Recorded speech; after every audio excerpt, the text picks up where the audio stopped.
seen ay waajur wala seen ay mbokk ñu ngi leen di jaal bu baax di ñaan yàlla suñu borom ci barke weeru koor bi yàlla wàcce yërmande seen kaw tàmm leen àjjana ci daw si naa ni ginnaaw accident bi gënoon garaaw 6 kilos bi moo ci toog yi nga xamante ne mu am démb ñu ñaan rek mu bañati fi am parce que gis nañ ni souvent dañuy taxé état de route yi wala yooyu noonu waaye lu ci gën a bëri ci chauffeur yi lay doon parce que ku nekk ci tëli bi rek xam nañ bi li ngay gis li xew ci tëli bi indiscipline bi caractérisé bi nga xamante ne moom la ñun ñi nga xamante ne ñooy dawal ci kaw tëli bi di wane te loolu bu doon ku nekk yaa ngi mooy yaa ngi jàpp ni yow képp ku taxaw sa kanam rek maanaam danger la comme ni ñu la koy jàngalee ci code de la route waaye ñu ci gën a bëri amaana dafuñu code de la route wala dañuy ignorer yenn yi parce que tëli bi moom saa su ne nga gis lu bees waaye defe naa ni ak dee yu bëri yi nii war nañu gën a mën a prudent dawal ndànk loo yàqamti xam ni boo dawee ndànk yàgg daw ay 200 kilomètres à l'heure daanaka yéenay egg na yéenay eggaloo di ngeen di rawantee du bëri kon loolu ñuy ñaaxaat ñu mbokk chauffeur yi bu baax a baax ñu gën a bàyyi xel ni ay nit la ñuy yeb ay papa jàmbur la ñuy yeb ay yaayu jàmbur la ñuy yeb ay doomu jàmbur la ñuy yeb ñu bàyyi xel ci loolu parce que nit ku gaañu ci accident dafa metti trop rawatina li fiy xew léegi fan yi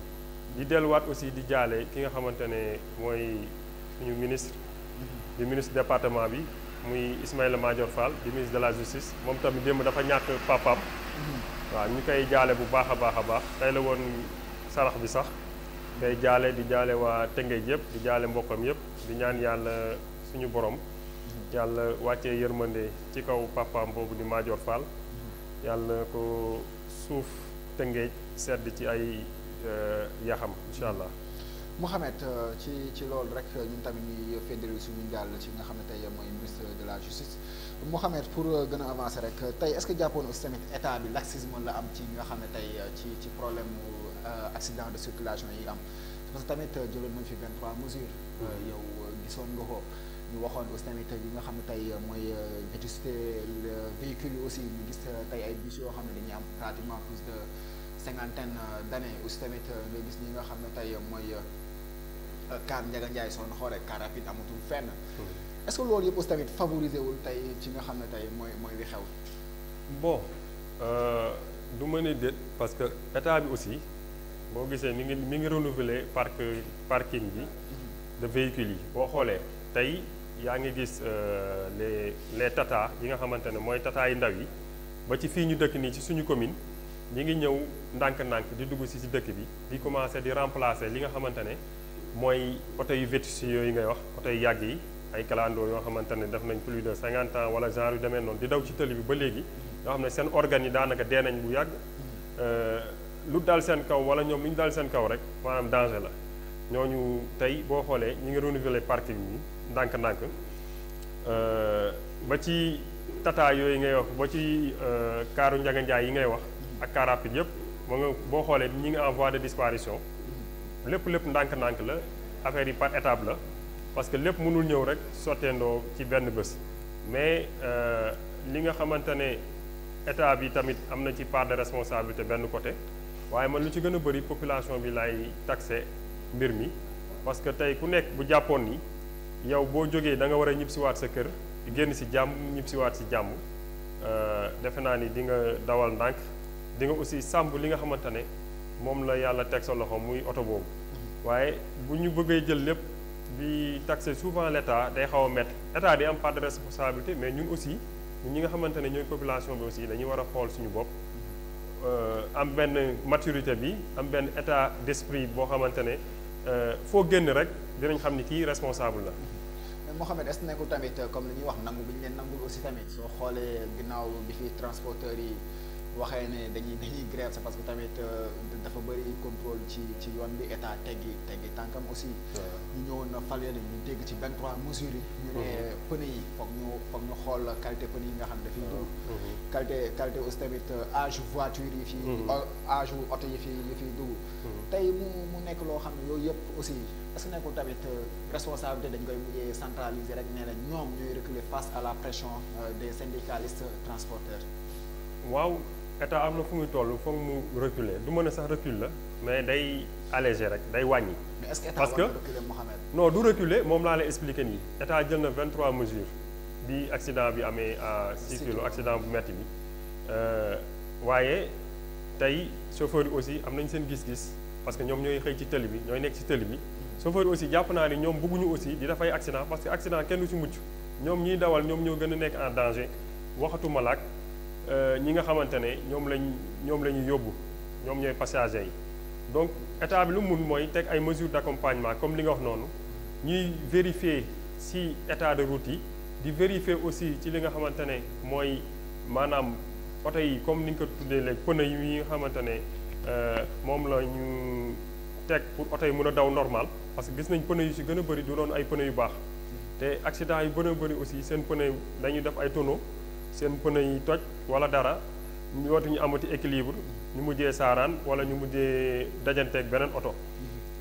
beneen bi mooy defe naa ci porte bagage yi foofu la coow li nekkoon oto yi nga xamante ne dañuy dem raison porte bagage yi tey boo xoolee bus yi fi daw effectivement doon nañ ay bus yoo xamante ne prévoir uñu def bagage yi su suuf bagage yëpp dañ jàpp ni ci kaw lay nekk moo tax loolu problème boobu état bi da ko bàyyi mais yeneen yëpp tey daw guddi beeg yooyu yëpp état bi jël na ay matuwaay tey kenn du voyage guddi 5 heures du matin ngay jóg ba minuit nga arrêté boo demee ci beneen dëkk aussi da ngay gis ni bu dee auto de transport nga yore transport en commun dañ lay fanaanloo foofu ba la lendemain nga door a départ te loolu sax allégé na par rapport ak daaw accident yi à ce moment-ci doyoon na waa trop. voilà donc Mouhamed yaakaar naa ne loolu parenthèse la woon rek. boo xam ne dañ ko andi ginnaaw loolu aussi tamit yow mi nga xam ne voilà yaakaar naa ne aussi tamit kàddu yi nga ci andi am na njëriñ. Ibrahima rek moo nekk ci régie bi soo gisee muy def lu ko neex Ibrahima la donc moo nekk ci régie bi di leen nuyu bu baax aussi tamit ki nga xam ne mooy Sadam aussi tamit moo ngi ci moo ngi foofu noonu ci régie bi Basal aussi tamit moo ngi ci cadrage bi donc rek ñu ñëw Mouhamed. ginnaaw bi ñu la félicité aussi ci nomination bi nga am en tant que maintenant conseiller technique du ministre de la jeunesse donc ñu gis la mu nekk nomination bu bees félicitations Mouhamed au moins sax ñu ne Tivaouane Peulh tey am na kenn koo xam ne jóg na fi pour dem bokk ci nga xam ne Macky Sall moom bu ñu sédd xam naa ne peut-être daf ñoo yéex a sédd waaw jërëjëf Ibou ci félicitation yi di wax ni félicitation boobu dama koy delluwaat askan commune Tivaouane Peulh Niaga yëpp parce que tey politiquement Mouhamed su mënee wala bu jógee nit ñi jóg kon du moom am na ñi nga xamante ne ñoom lay àndal di politique ak askan bi nga xamante ne tey ñoom ñoo ñu dooleel parce que comme li ñuy wax rek ku ñeme rek dañ laa dee te suñu ay mbokk lañ fi dëkkal suñu ay am di jàmm lañ fi nekkal ñu yéene ñu nag ñun tam ñu yéene leen moo tax tey bi nomination boobu ñëwee aussi dañ ko sant yàlla waaye sante ko aussi le président de la république son excellence Macky Sall mi nga xamante ne bi ñu dalee ci politique ba léegi moom la ñuy àndal di sant aussi ki nga xamante ne mooy le ministre de la jeunesse moom mi am xel ba xalaat ni war na ma mën a jël comme conseil technique teg ma ci wetam ma koy jàppale si yu bëri waaw. Mouhamed conseil technique boobu noonu peut-être ñëpp dañuy dégg conseil technique le rôle d'un conseil technique Mouhamed suñ ko bëggee xam tey ban kii ngay joué fi nga xam ne tey mooy auprès du ministre. waaw conseil technique tout d'abord da ngay nekk un agent de l'État de hiérarchie A jege ministre bi di topp ay maanaam lu ñu naan suivi des activités yi nga xamante ne moom la ministre bi di def wala yi nga xamante ne aussi moom lay am ak yenn organisme yi comprendre assurer aussi yenn gestion yi nga xamante ne mooy am ci biir ministère bi en résumé daal c'est ça maanaam yow da ngay doon koo xamante ne yaay doon mémoire u ministre bi ci tënk lu ci gën a bëri bu ko naree def da lay consulter wala mu sant la nga rédiger koy affaire demal ko aussi des fois ci ay réunion teewal ko fa représenter ministère bi. mais monsieur Mouhamed est-ce que ministre bi aussi tamit ki nga xam ne mooy Pape Malick Ndour xam naa sax dañ ci ñëw lu gën a yaatu Pape Malick Ndour est-ce que yomb na conseil monsieur le ministre après ak kàddu yi ñuy dégg muy wax yëpp balaa ñuy ñëw foofu noonu. au fond est-ce que yooyu tamit nekk nit boo xam ne yomb na conseiller. waaw xam nga conseiller boobu am na conseil boo xamante ne c'est purement administratif mais sama liggéey dëgg-dëgg c'est purement administratif bien vrai que politique bi ci la bokk waaye tey boo nee ndax neex naa conseiller du ma ne neexul conseiller parce que tamit nit ki aussi da nga koy nangul li mu doon avant tout c'est un politicien tey syndicaliste la man mii sax di wax ni tey moo ma dugal APR depuis l'université ba ñuy ànd ak Macky Sall defe naa c'était en 2008 on était des étudiants à l'UCAD boobu la ñu fekk nag ñu xamante à l'avance aussi bi Macky Sall jógee aussi ñu dem ànd ak Macky Sall di ko politiqueal tey ñu bëri ñi ngi wax comme li ngay wax nii est-ce que neex naa conseil wala dara mais day déglu nit ñi aussi parce que li waral loolu maanaam coow li nga xamante ne moo am ci dëkk bi moom desu ci ginnaaw à chaque fois que mu war a mën a génn objectivement wax ak population bi wax ak ndaw ñi day génn wax ak ñoom. day gàddaajoo coow li quoi si on voilà moom day aaki moo coowu jàmbur. non du aaki moo coowu jàmbur xam nga politique moo mel noonu. xam naa dañuy ñëwaat foofu sax mu xamante fu gën a yaatu après ci. amul maa lay déglu ci côté boobu. parce que tamit il faudra que am na ay actualité yoo xam ne tey peut-être war nañ ko waxtaanee au niveau de la ministère. foofu noonu. parce que actualité politique nationale ñu war ko si mën a waxtaanee xam naa après incha allah dañ si ñëw mais ginnaaw rek xam naa ne pour waa commune sax ñu naan nii fan lañ commencé ci kaw garab bi mais il fallait juste on campe le débat par rapport à loolu noonu. Mouhamed ginnaaw loolu noonu nga nekk acteur politique fii ci commune Tivaouane Peulh Niaga nga seetaan ñu ñëpp fan yooyu passé au mois de février ñu déggoon monsieur le maire defoon benn sortie ba ginnaaw bi sax mu xawoon na li si woon tendance yi ñi nga xam ne tey da ngeen nekkoon beneen boor ba. tey kàddu monsieur le maire soo koy jàngat ci par rapport ak réalisation yi mu wax li mu defagum avant ñu ñëw si réalisation yi nga xam ne tey jàpp nañ ni moom koy commencer réaliser d'après li mu waxoon jàngat en grosso modo rek tey nan ngay jàngatee communication ak ki nga xam ne tey mooy monsieur le maire. waaw tout d'abord defe naa ni maire dañ koy nangul d'abord lu mu doon parce que ginnaaw élection yi yàlla dogal na ni askan bi moom lañ tànn. te ku askan bi tànn nag dañ laa sas dañ laa ne maanaam yow la ñu wóolu pour nga liggéeyal ñu kon yow li la war mooy nga liggéey ginnaaw li mu wax peut-être du ma ci appesanteur de trop mais li nga xamante ne mooy sama gis-gis ci commune bi mooy des na comme ni ma ko waxee woon barki démb rek li fi manqué dafa bëri suñu commune lépp priorité la lépp priorité la muy wàllum insécurité bi muy wàllum infrastructure yi. mais dafa am yoo xam ne nekk priorité léegi urgence la. urgence priorité moo yi rek mooy changé mais lépp benn la parce que su ma nee lépp priorité la xam nga tey bu ñu waxee wàllum insécurité doo ko bàyyi ginnaaw bu ñu waxee wàllum ndox mi doo ko bàyyi ginnaaw leneen ak leneen. éducation yëpp mënoo ko bàyyi ginnaaw santé loolu yëpp c'est primordial c'est des choses yi nga xamante ne mënul ñàkk ci dundu doomu aadama donc. moom li nga xamante ne moo ko war. est-ce que maire il n'est pas plus que dans les détails que dans les priorités aussi. waaw moom laa lay wax léegi ma ne c'est-à-dire bu ñu la falee boo xamee lu tax ñi fal la doo sonn te doo sonnal ñi la fal parce que su boobaa di nga xam ni man kat dañ ma fal pour que ma taxawu askan bi fa ñu mënul nekk. naa ni politique loolu la ñi nga xamante dañ leen di fal parce que askan dañu am yaakaar ci ñoom xam ni ñii kat ëllëg bu ñu leen falee maanaam dinañ leen mën a. taxawal ñoom fa nga xamante ne ñoom mënuñu fa yegg loolu moo tax ñu fal leen kon tey li ko war mooy mu taxaw askan bi ci bépp boor sans exception nag commune bi yépp fépp foo xamante ne problème am na fa boo xamante ne moom mën na ci dara war na mën a dem régler ko bien avant sax ñu koy wax priorité aussi jàpp naa ni xam na ko parce que koo xamante ne bii mooy sa deuxième mandat moom kenn du la jàngal maanaam jàngoro commune bi xam na jàngoroy commune bi donc li ci des mooy que mu marqué le pas wane ni moom li taxoon ñu fal ko xam na ko loolu nag des na ba tey nit ñi ñi ngi jàmbat ñi ngi wax de gauche à droite gisaguñu dara parce que def nañu 1 an 22 kii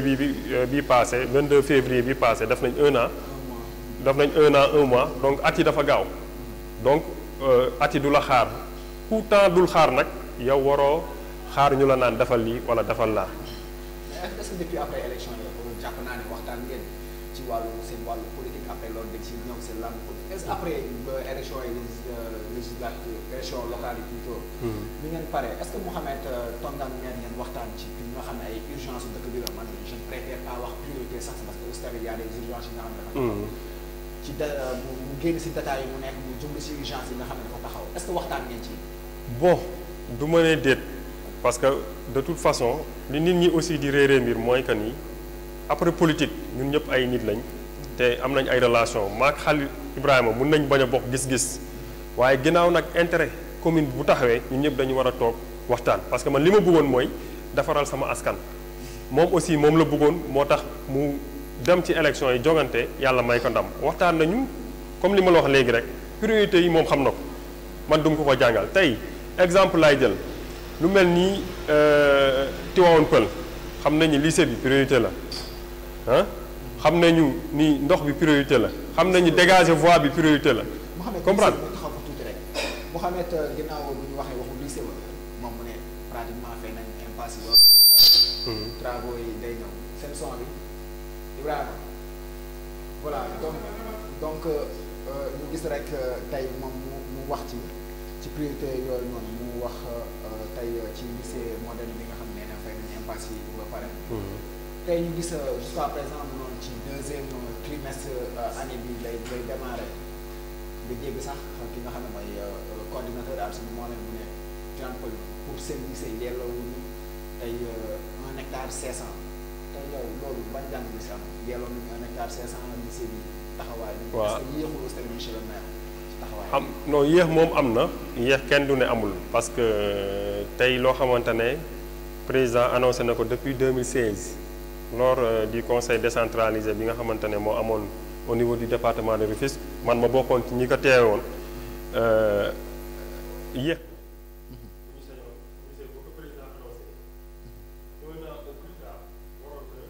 voir le jour maanaam ñu def pose première pierre tàmbali travaux yi kon tey kenn waxatu ko di wax ni ci côté superficie bi li ñu bëggoon mooy 3 hectares wala 3 hectares 500 waaye tey xam nañ Tivaouane Peulh nu mu mel fi ñu bëggoon laal coow liin fekkur muy toolu Amérique ñu mujjee renoncer à ça jàpp ci li nga xamante ne moom lañ am muy entre dëkk bi 1 hectare 500 parce que kat bu ñu umpale ni construction yi c'est en hauteur construction yi c'est en hauteur tey lu ñu ne 400 millions d'équipement ak 400 millions de construction du caaxaan bokk na ci lycée moderne yoo xamante ne tey maanaam bëriwul ci Sénégal lycée yoo xamante ne def nañ ci investissement boo xam ne 800 millions. lycée boobu est-ce que nit ñi dañ ko fekkee aussi. ah dinañ ko fekkee incha allah parce que tey defe naa ni ci conseil municipal yi passé annoncé nañ ko fa le sous-préfet aussi approuvé na ko maanaam impasse yooyu nga doon wax. fay nañ ko état bi aussi defe naa ni am na ay avancement yoo xamante ne constaté nañ ko maanaam donc pour bientôt dina voir le jour jàpp nañ ni daal 2023 bi incha allah ah dinañ gis ni lycée bi tàmbale na ci biir village yu Tivaouane Peulh. comme su ma jàppee say kàddu rek da ngay dëggal kàddu yi nga xam ne monsieur le maire yi na loolu. waaw mën naa ko dëggal parce que loo xamante ne jàpp naa ni lu am la.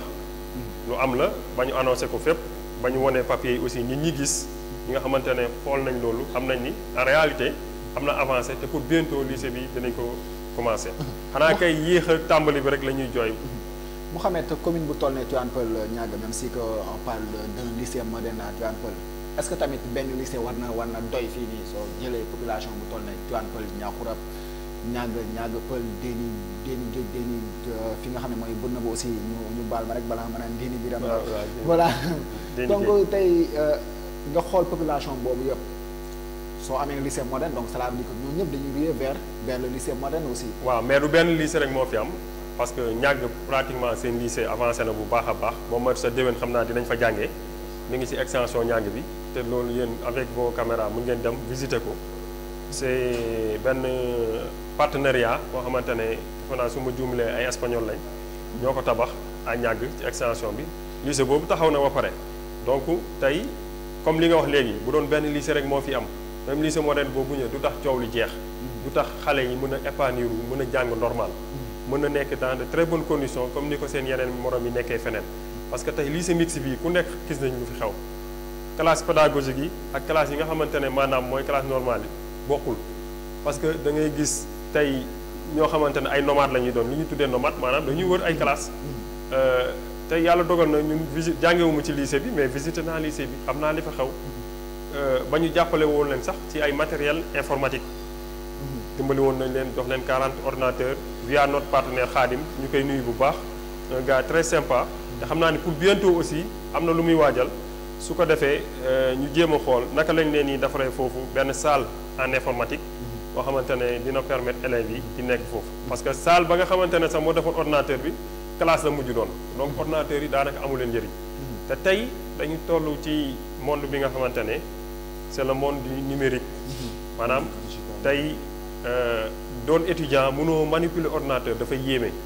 bañ nañ ko ba UVS yi mooy université virtuelle yëpp ordinateur lañ lay jox sa kër ngay toog di jàng daanaka lu ci gën a bëri donc nag war nañu mën a fexe tàggat xale yi ñi nga xamante ne ñoo nekk ci CM bi ba ci lycée bi fexe leen tàggat en informatique nga xamante ne ëllëg bu ñu demee du ñu am retard boobu noonu ci université yi. Mohamed ba tey ci wàllum njàngale bi yow yaakaar naa ni miin nga yeneen zone yi peut-être acteurs politiques yi ñoom ci biir fii kese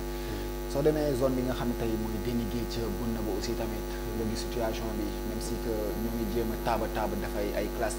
on parle de quelques kilomètres une commune qui a quelques kilomètres de centre-ville aussi est-ce que Mohamed war nañ nekk situation boobu noonu ci wàllum éducation ci wàllum jàng est-ce que war nañ fa nekk tey soo xoolee bun na ba Déni Géej tey dafa xaw a compliqué sax ay. waaw ñaari classe nga fay. waaw non am na avancé tey bu bënoo ba Déni Géej Kër Marème meeg yëpp boo fa demee léegi seen école yi primaire yi moom c'est ok école primaire c'est ok peut-être CM la ñu am te CM bi mi nga bënoo ba. CM mi nga bënoo ba parce que ñoom dañ doon jógee foofu di dox des kilomètres pour jàng see à ñàgg.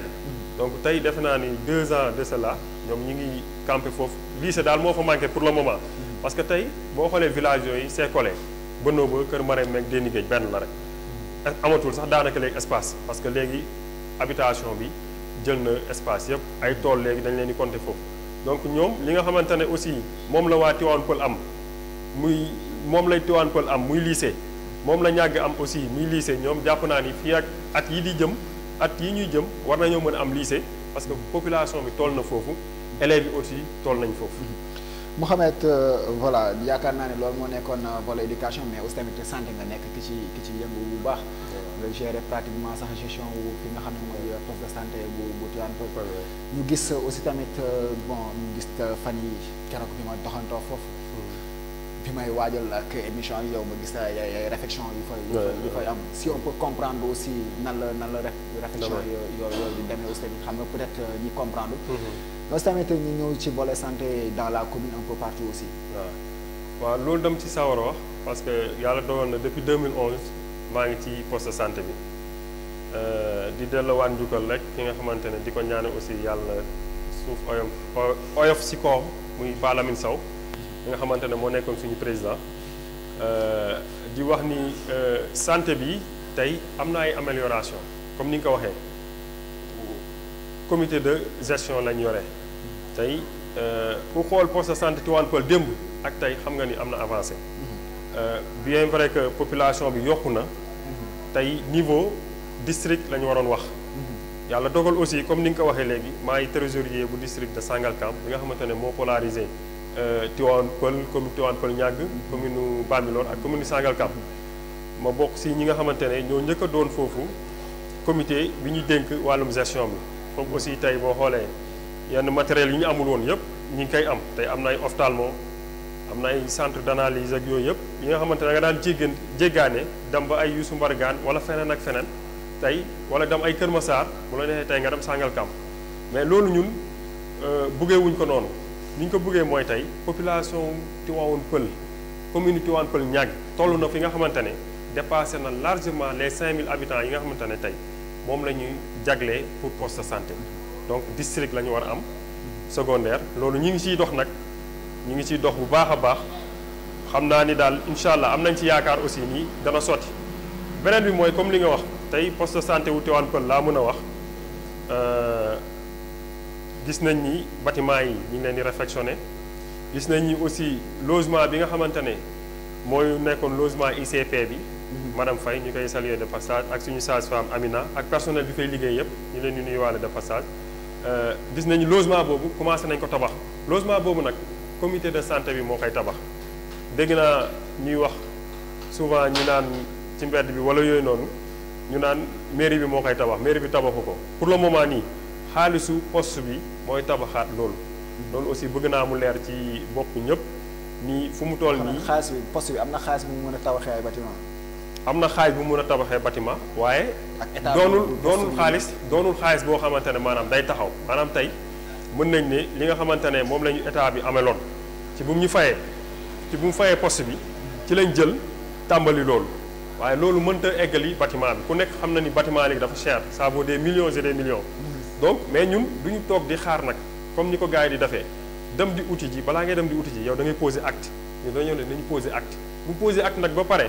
après door a dem poñe mairie bi wala poñe autorité yi nga xamante ne tey jàpp nañ ni war nañoo mën a dugal seen loxo ci poste de santé bi pour que ñu mën a eggali niveau yooyu. mais Mouhamed est-ce que xaalis boobu noonu tegoon ko ay bâtiment est-ce que ñu defoon ko tey ci nga xam ne tey pour relever plateau médicaux kii bi. non xam nga est-ce que gënul woon aussi xam nga poste de santé ñu bëri dañuy jaawal poste de santé plateau technique am élevé wul noonu dafa baax moo tax ñuy bëgg district maanaam boo amee district tey tu as droit à des médecins. mais aussi tamit bon ñu jox nit ñi rek leen loo xam ne tey mën na dalal seen xel xam nga tey ku dem di faju ji bon waxuñu da ngay wér mais di nga dem pour dalal sa xel aussi. waaw dalal sa xel si comment tey boo demee poste de santé bu Tivaouane Peulh nag laa xam pour le moment ci laay wax quoi moo tax poste de santé bu Tivaouane Peulh changé nañ lal yi bu dee en matière de lii moom. lii bees sax nga fay fekk. poste de santé de Tivaouane Peulh defaraat nañu les ventilos yooyu yëpp defar nañ ko peinturaat nañ ko. comprendre nga aéré na tey amul benn malade boo fay hospitalisé mu koy ŋàññi comprendre mu naan fii lii ak les. ci domaine. waaw ci domaine boobu quoi ci domaine boobu ngeen nekkoon ba ngeen génnee foofu waa état civil. non état civil bi fi ñu nekkoon ñu ngi nekkoon ci bâtiment bu vétuste bi maanaam bâtiment bi nga xamante ne dañ ko waroon construire. te foofu tamit il fallait que ñoom ñu génn foofu ñun ñu mën a commencer suñuy construction mais du ñun ak ñoom benn lañ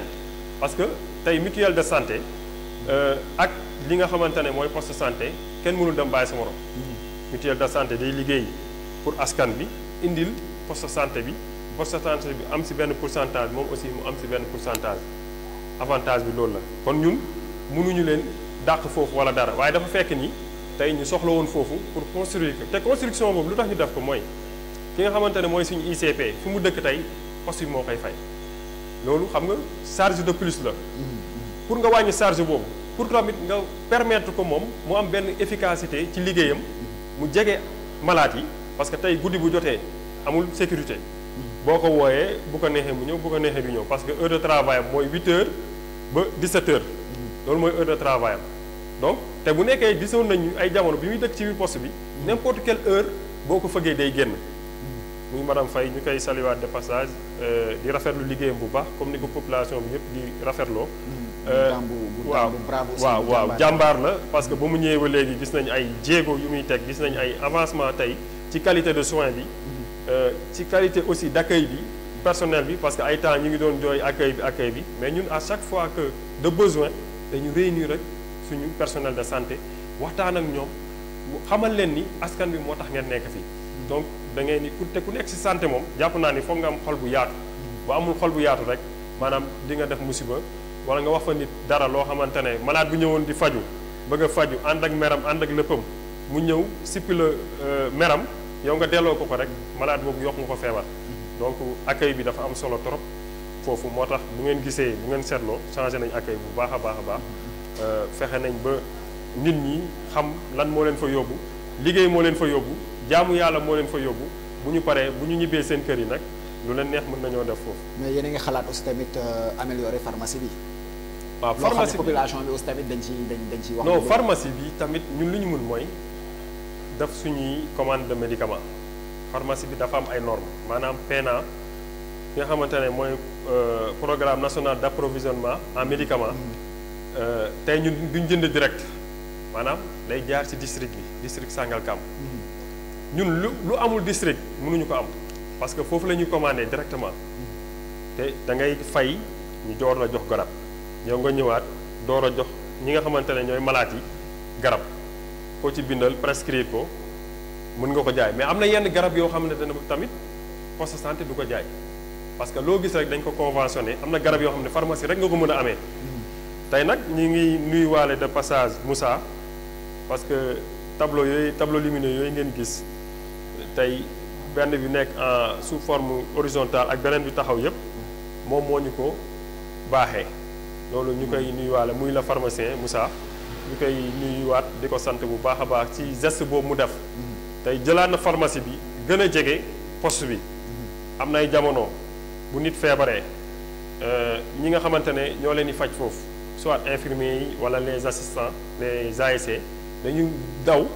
dem pharmacie bi dellu si waat pour mën a secourir le malade parce que am na yenn médicament comme ni mu wax rek amul ci poste de santé te tey ni mu ñu jegee nii dina yombal lu bëri dina tax efficacité de soins bi gën a jaar yoon. Mouhamed ci loolu rek ñu xool tey en une minute rek poste de santé ci santé bi lañu nekk nga xam ne aussi tamit am nga ci expérience yàgg nga ci macha allah Mouhamed Niakhou-Rab yàggul bokk ci commune bi yaakaar naa ni ginnaaw loolu dem nga ginnaaw yow yaay trésorier aussi tamit mën naa ne départemental bi fële na la ci district bi aussi tamit tey nga gis poste de santé bu Niakhou-Rab état bi mu nekkoon depuis ñu koy xam ba léegi pratiquement changé wul ñaaga ñu gis mu am amélioration tuuti bun na ba moom est-ce que mën nañ fa wax poste de santé su fekkee am na fa sax bun na ba case la am mais ñu ngi koy ériger bientôt en poste de santé case de santé délégué moom mën nañ ne chambre de santé sax moo fa nekk amul waaw délégué moom daanaka amul donc nga gis yooyu yëpp ci commune bi Mouhamed est-ce que tamit nekkul comme ni may wax chaque jour rek est-ce que nekkul tamit ñun suñu taxawaay des na wala taxawaay nit ñi des na ci wàllum commune bi waaw parce que la santé est une compétence transférée tey santé mënoo ko génnee ci gestion commune tey jàpp nañu le premier responsable mooy le maire muy santé muy éducation muy urbanisme muy domaine ak leneen sur les 9 domaines de compétence yi nga xamante ne moom la état wàccee dindi moom ci dooleem dooleel ko jox ko commune yi ci la bokk donc te santé ku nekk xam na ni nit moom balaa ngay def dara. da ngay wér ba pare Mouhamed le maire est-ce que xam na ne loolu noonu ci domaine de compétence am la bokk aussi. bien sûr xam na ko parce que xam na ko parce que dañuy jox ay fonds de dotation dañuy jox ay fonds de dotation les postes de santé bii nii passé rek joxe nañ 9 millions en médicaments fonds de dotation kon kooku xam na loolu peut-être li des mooy les mesures d'accompagnement yi nga xamante ne tey te jàpp naa ni tey lu mel ni Niakhou-Rab doté woon nañ leen comme ni nga wax noonu gis nañ ni seen poste de santé état d'avancement poste de santé bi des na am na lu leen jàppale dem su ma jumulee 20 millions la yoo xamante ne dañ leen ko appuyer pour ci construction bu ñuy def foofu kon mairie bi xam na ni poste de santé yi ñi ngi existé xam nañ ni poste de santé yi ci tutelem lañ nekk. mais lenteur bi mu am Mouhamed lenteur bi pratiquement maire bi def na fi 8 ans léegi mooy dugg si 9e année tey ñu nekk ci période boo xam ne statu quo lañu nekk jusqu'à présent aussi est-ce que tamit loolu nit ñi sax duñu demande duñ poser la question kii est-ce que bëgg ñuy xool quoi xam na ni lii ci domaine de compétence la bokk. ah bien sûr non nit yee ko fal te l'essentiel mooy que ni mooy li ma joxoon sama njëlbeen rek bu xamee lu tax ñu fal ko dana liggéey waaye itam bu xamul lu tax ñu fal ko aussi du liggéey affaire yi moom loolu la rek waaw. Mouhamed ci wàllum addiction d'eau bi ci lu gën a gaaw rek xam naa ne instant yi moom gars yi ñooy naan gars yi yaa ngi benn mais dañoo bëgg rek waxtaan bi mu jural na ñëpp njëriñ c'est parce que tamit commune bi lu laaj dafa bëri ci addiction d'eau bi fan ñu gis gars yi commencé gas un peu partout ci dëkk bi ngeen nekkoon aussi tamit ci nga xam ne tey yaakaar naa ne sax yow bokkoon nga si ñi nga xam ne tey ci benn coalition bi nga xam ne dañ doon xeex pour ndox mi nga gis état d'avancement boobu noonu aussi ginnaaw loolu da nga koy féliciter le maire ci taxawaayam ginnaaw bu mu annoncé loolu moom ou bien da nga jàpp ne aussi tamit ba tey dafa am lenteur bon du ma ne am na lenteur parce que chinois yi seen délai d'exécution lañ nekk ñi ngi si seen délai ba léegi defe naa ni ñun yàlla daf ñu dimbali bi nga xamante ne mooy jokkoo ak Macky bi nga xam ne moo ngi amoon au niveau de la présidence ñu teewoon fa teewal commune Tivaouane Peulh Niaga en direct la woon bi ñu waxee le président dégg na ko ba mu woo le ministre Serigne Mbaye Thiam en séance tenante wax ak moom le lendemain la fi Serigne Mbaye Thiam woo monsieur le maire xamal ko ni président moo ko ne na ñëw fii xool Tivaouane Peulh ak li ko wër yëpp pour que ñu mën a am ndox ba le directeur de la SONES ñëw na fii aussi visiter zone bi xam nañ ni li ñu leen di wax mooy dëgg Tivaouane Peulh màggaayam dafa gaaw dafa gaaw de telle sorte que maanaam dafa bett état bi mën naa wax parce que tey ñu ci gën a bëri dañ jàpp ne Tivaouane Peulh commune Tivaouane Peulh Niaga benn village la nii rek bu ndaw rek comprendre nga ay quelques personnes ñoo fa dëkk waaye ku fi dugg si da ngay xam ni en réalité population ba nekkoon Dakar yépp mi ngi ci commune Tivaouane Peulh Niaga tey fu ñu nee plus de 100 000 am ñoo fay yeewoo loolu nekkatul ay caaxaan ci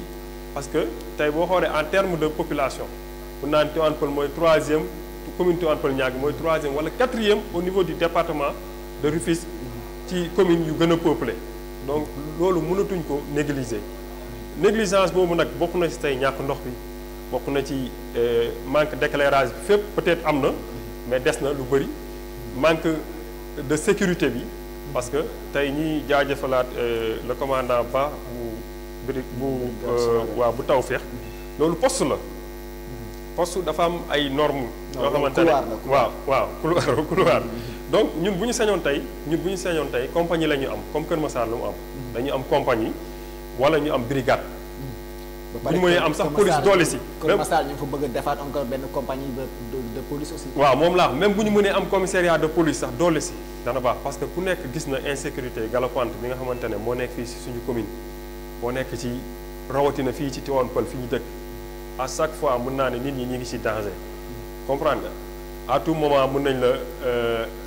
agressé wala mën nañ ñëw cambrioler sa kër ak yooyu noonu donc loolu lu jar a bàyyi xel la. est-ce que du largesse aussi tamit ñi nga xam ne mooy les autorités compétentes locales aussi est-ce que du seen largesse ñu toog rek jàpp ne voilà dañoo war a xaar état central rek war a mën a def yëpp ñoom duñu laajte dara. non dañu war a dem di laajte comme ni ko seen yeneen naataangooy di defee parce que tey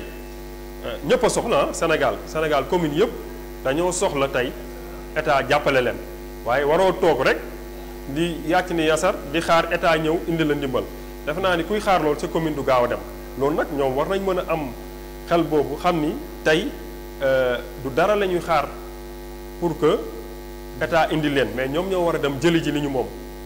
moom mooy saafara jàngoro yi nga xamante ne tey moo lëmbee suñu commune bi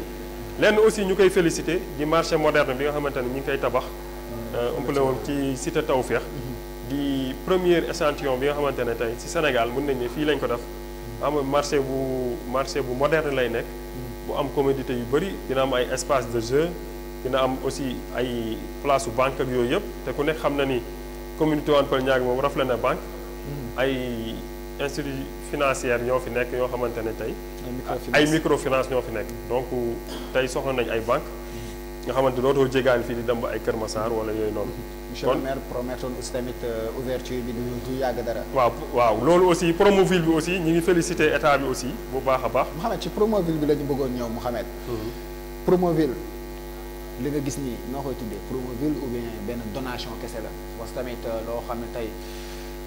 voie alternative bu ñu bëgg a teg ñu gis ne voie alternative bi pratiquement sax deful benn traversé wu sax xaaju Tivaouane Peulh wala xaaju xaajaatu Tivaouane Peulh est-ce que loolu projet Promoville Mouhamed en tant que yow ki nga xam ne tey da nga bokk ci ñi nga xam ne tey ministère yi nga xam tey peut-être projet ni ñuy domaine. non du benn route rek ñu bëri dañuy def amalgame boobu parce que tey boo xoolee peut-être route bi la ñu gis ñu commencé mais am na beneen buy jógee ci sortie APEX bi deuxième rond-point bi duggaat nii fëlee nii ci terrain football fii seen ginnaaw rek am na beneen tëli bu fii fëlaate te Promoville bi la parce que c'était 2 kilomètres et quelques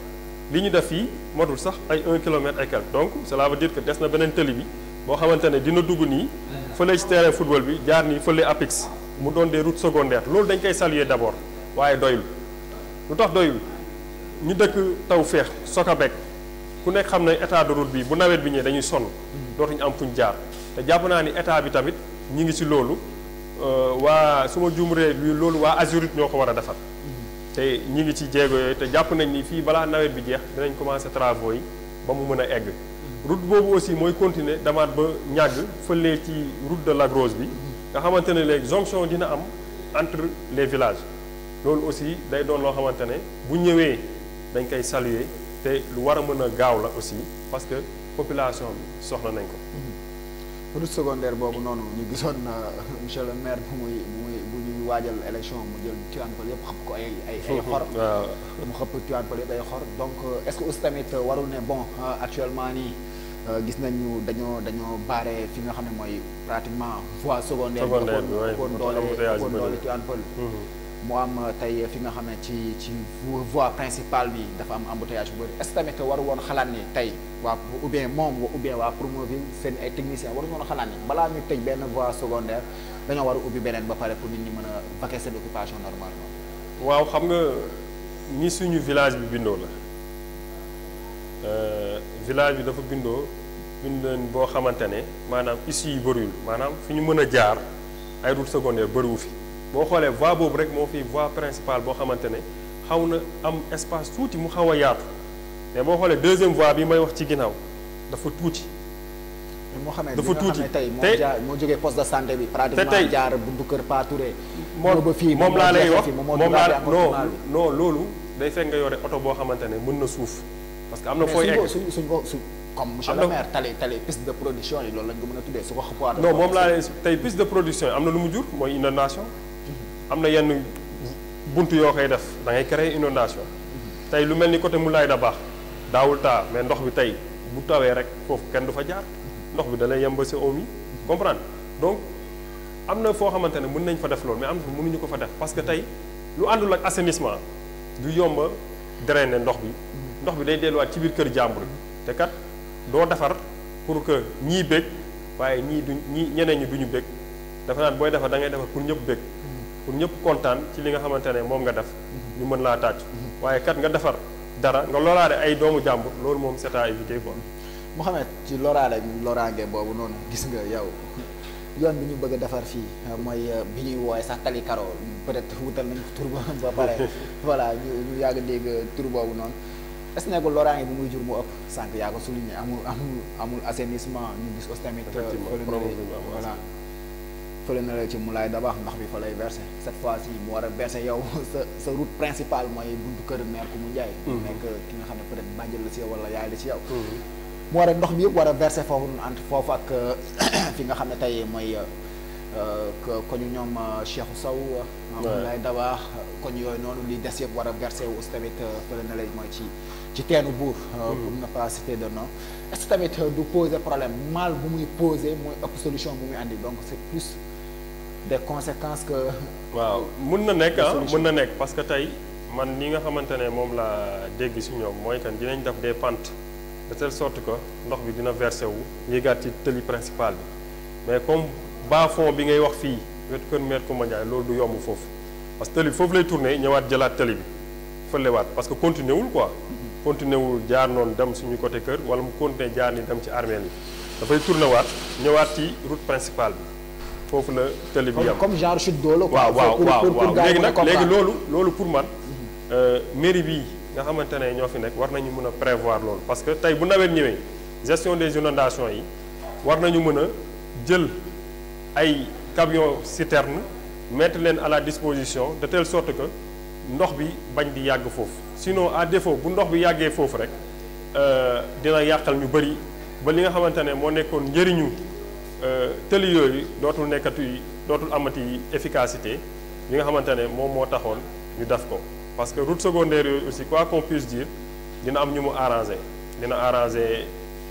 ñi nga xamante ne ñooy dëkk ci yeneen boor yëpp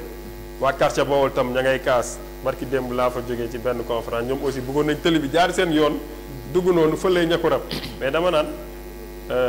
tey ku xool Kër Massar rek war ngaa mën a garder espoir parce que Kër Massar bu njëkk ba ay ñaari tëli fa amoon ñetti tëli waaye tey gis nañ ni avec Promoville avec Puma tey affaire bi pratiquement dëkk bi foo tourner ci tëli ngay jaar te loolu la ñuy ñaan aussi suñu commune bii nii de telle sorte que fépp fooy mënta dem rek nga jaar ci kaw tëli booy jaar ci suuf na doon loo xamante ne lu tuuti lay doon te defe naa ni avec le président Macky Sall bàyyi nañu xel ci loolu bu baax a baax.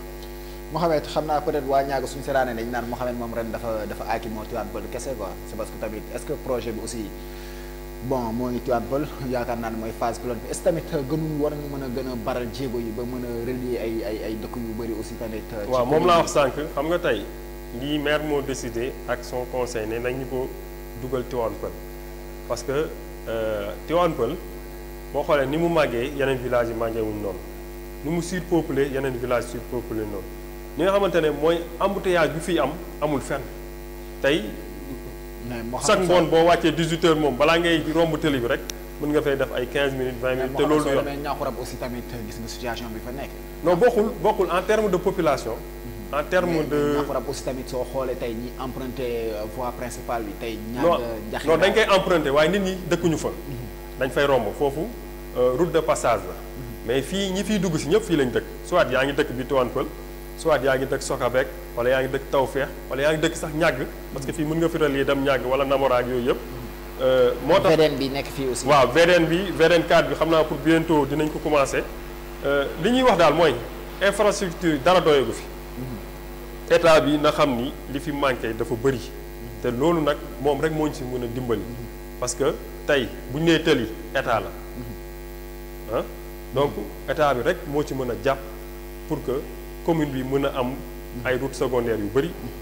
fu waay bëgg a dem rek déplacer wu facilement. président Macky Sall sànq yaa ko tudd. Tivaouane Peulh. ginnaaw taxawaay bi fi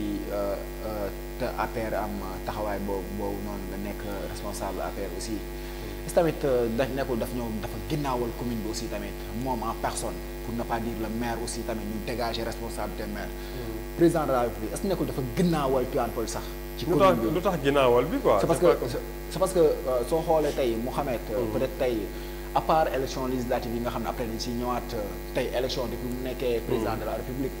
depuis 2012 ba léegi élection bi fi am dafi gagné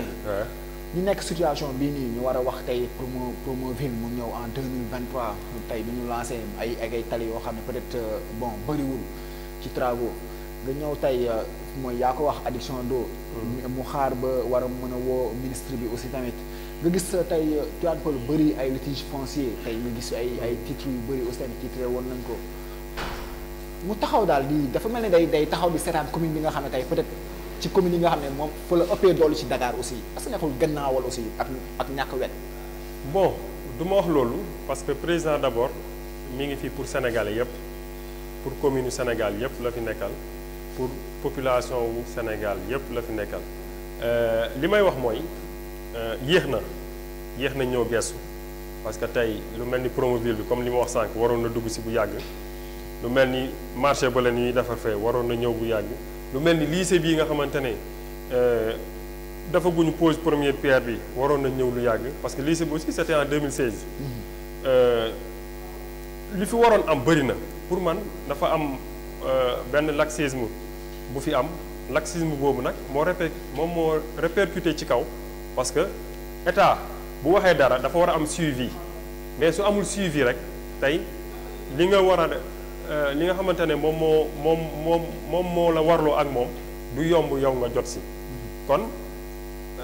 tey autorité yi nga xamante ne ñoom la yàlla teg ci boppu commune bi ñoom ñoo war a maanaam yokku xarañte di dem di jëli li ñu moom nag weesuwul rek mooy li ma wax sànq rek problème mu askan bi muy ci bépp boor tey war nañu jóg parce que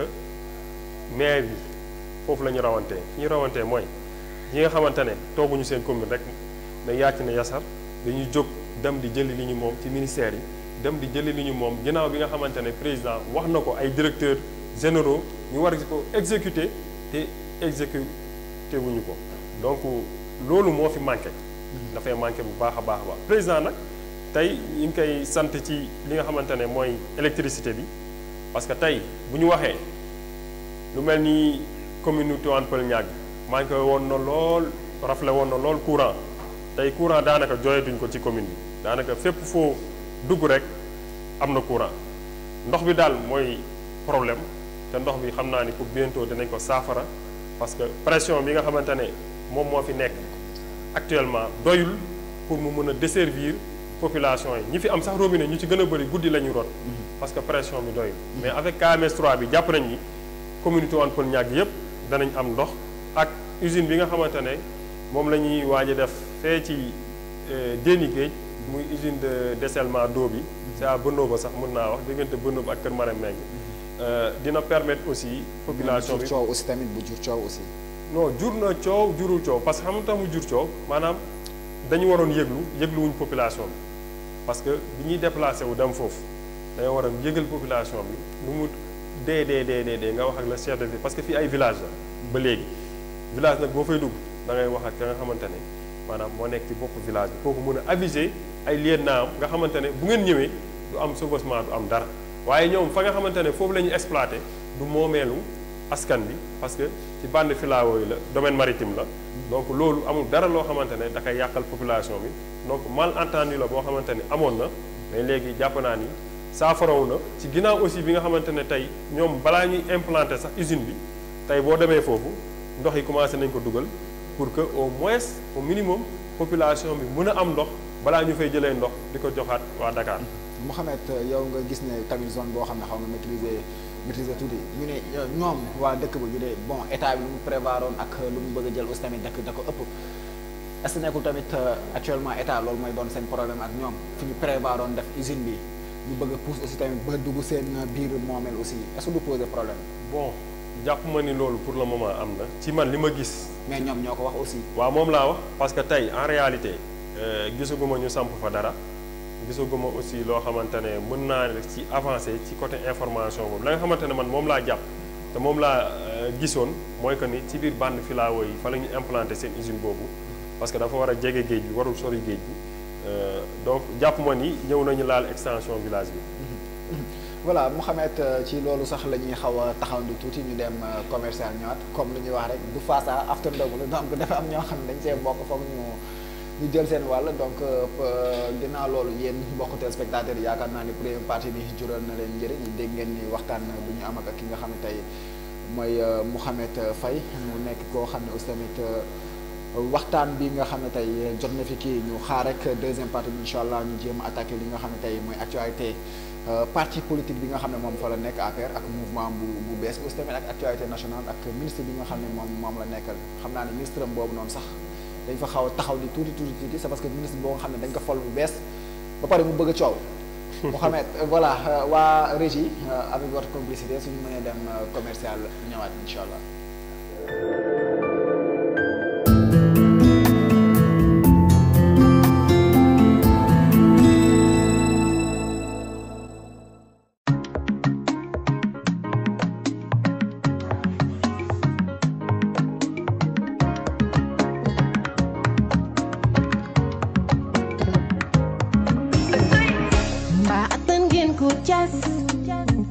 Langu sense makuta Budun kursu marufa Am I first it in my life Sense manau machimas Bari feeling under gas Jalu iki sen khulmas Nelen nanyu deli gas Yen kay len khol fi ma gen Kay len setan ni ma sense Bo manul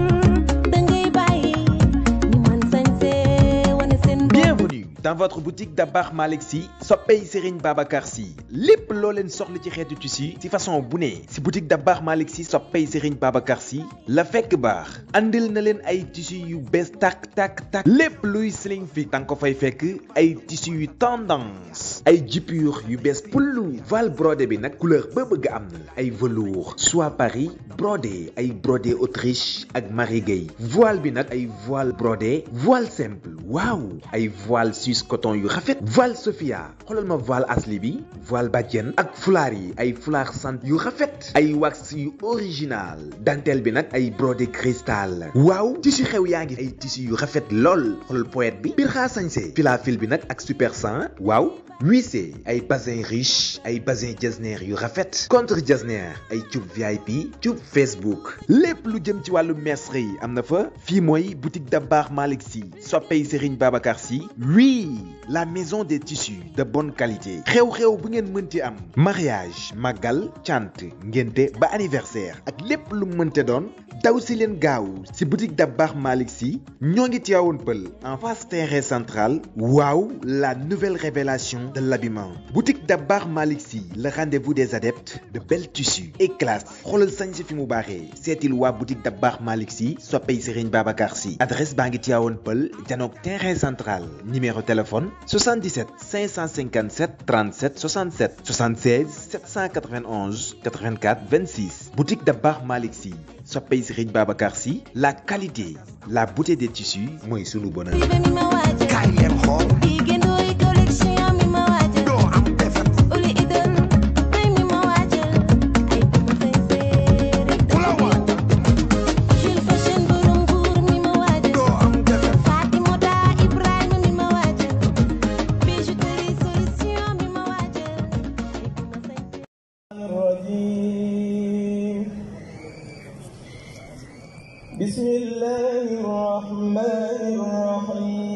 asalaamaaleykum wa rahmatulah taalaa wa barakaatu mbokku jullit yi mbokku taalibe yi Baye Ousmane Niass nekk doom ci Cheikh Mouhamed Zeynabou Niass mooy am mbégte ak kontaan di leen yëgal ubbi daara bi ñuy dippee Nuuru Xuraan nekk ca Dakar Tivaouane Peulh daara ji nag daara moderne la nga mën faa jàngee alxuraan ba mokkal daara ji am na internat externat maanaam ku am xale bu bëgg jàng di wàcc wala sax mu bëgg a féetee ca daara ja xale yu ñuy jël mooy xale bu am juróom benn jàpp fukk at ku si bëgg am ay leeral mën ngaa woote ci 77 749 65 32 wala 76 949 49 49 daara ji nag mi ngi nekkee ci yoonu marché bi bu Tivaouane Peulh daara Nuuru Xuraan ku bëgg sa doom mokkal ci lu gaaw yóbbu ko foofu ndax place yi dañoo limité.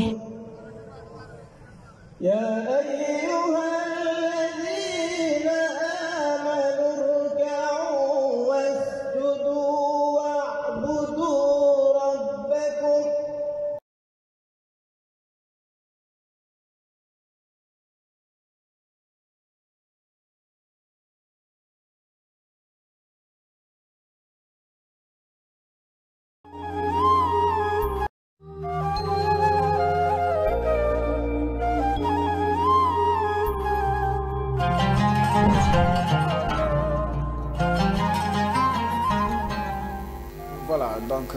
di gërëm waa régie rek ci nga xam ne tey publicité yi ñu dugal mooy commercial bi di gërëm ki nga xam ne tey mooy suñu maman Mati ci nga xam ne tey moom boutique soppey Dabakh Malick Sy tissu mooy tey fi nga xam ne tey mooy képp ku bëgg a tissu bu baax rek fa ngay dem noonu la koy Rona di waxee ah. donc foofu noonu mu nekk en face fi nga xam ne mooy terrain central bi soo demee rek bépp tissu boo xam ne bëgg nga ko ci korité bi rek soo demee maman Mati moom tamit di nga ko fa fekk mu defaral ko macha allah maman Mati comme ni mu koy waxee rek yóbbante bi sax du ma si taay te du ma ci sonn maa ngi xaar sama tissu. voilà di gërëm aussi tamit ki nga xam ne tey mooy internat bi nga xam ne Ibrahima xam naa daf may fàttali encore tur bi voilà mu nekk fi nga xam ne mooy retour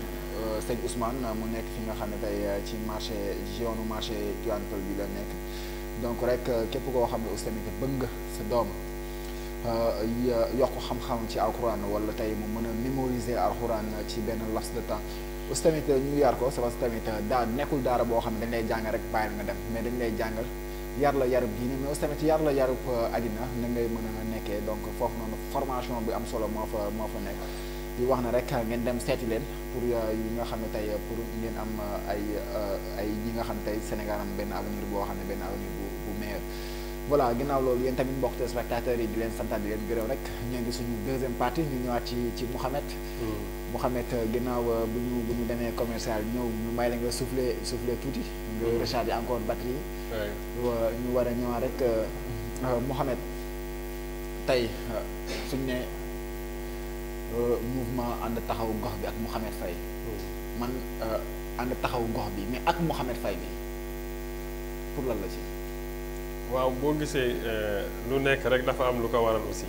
d'abord maa ngi kontaan ci question boobu nga ma posé parce que mouvement bi mouvement la boo xamante ne tey mën naa ni c'est venu à son heure parce que mouvement la boo xamante ne tey dina taxaw askan bi ci bépp boor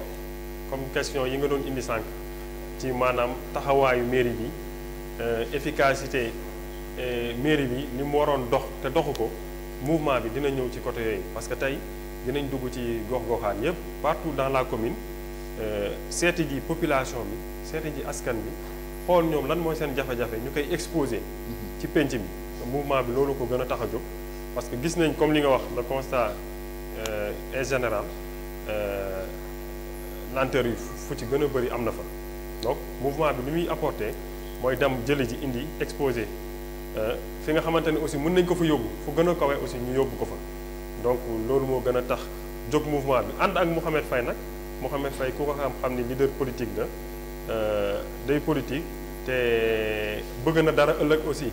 moo tax foog ñu ne mouvement ànd taxaw gox bi ak Mouhamed Faye mouvement bi aussi pour le moment fii la yam ci commune bi mais jàpp nañ ni mën na dem ba nekk mouvement national pourquoi pas parce que tey taxaw gox bi mën na bañ a yem fii rek ci commune bi rek est-ce que taxaw gox bi kese doy woon quoi mais pour il faudra aussi tamit nga personnaliser mouvement bi aussi nga boole sa tur. non personnaliser wuñ ko pour mu nekk loo xam ne benn boo xam ne tey da ngay ne voilà man ku ñëw rek fii nga may fekk man maa créé man maa moom man maa siy toog. non mouvement moom bul sonn mouvement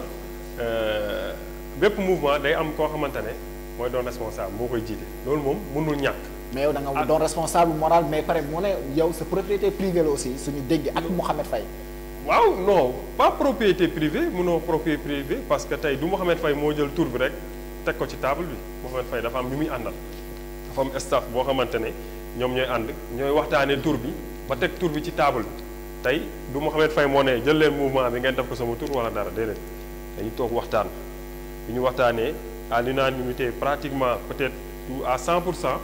waaye ñu ci gën a bëri d'accord nañ ñu def mouvement bi taxaw gox bi ak Mouhamed Faye parce que loolu lu muy wone maanaam ñi nga xamante ne jàppoon nañ ni Mouhamed Faye politiqueul wala Mouhamed Faye dafa toog di nelaw rek bu ñu gisee ni maanaam am na benn mouvement bu mu taxawal danañ sawar a ñëw dugg ci mouvement boobu ànd ak moom jàppale ko pour que li nga xamante ne mooy développement commune Tivaouane Peulh Niakoulrab mu mën a voir le jour. Mouhamed chevauchement du am aussi tamit entre Mouhamed le responsable APR mu nekk li nga xam ne tey ci ndawu COJER aussi mu am fi représentativité bu rëy ci commune bi yàgg sa xarit du ma nee sax sa xarit yàgg sa frère Mbaylu tey mouvement bi ñëw taxaw du am chevauchement ci wàllum bon ci nga xam ne tey ci réflexion scientifique pour tey développement APR da nga ñëw mouvement bi dafa ñëw taxaw nekk à part entière ou bien dafa ñëw rejoindre aussi tamit entité bi nga xam ne mooy APR. non mouvement bi boo gisee mouvement bi ñëpp a ci nekk mouvement bi c'est un mouvement bi nga xamante ne maanaam xooluñu kii couleur APR la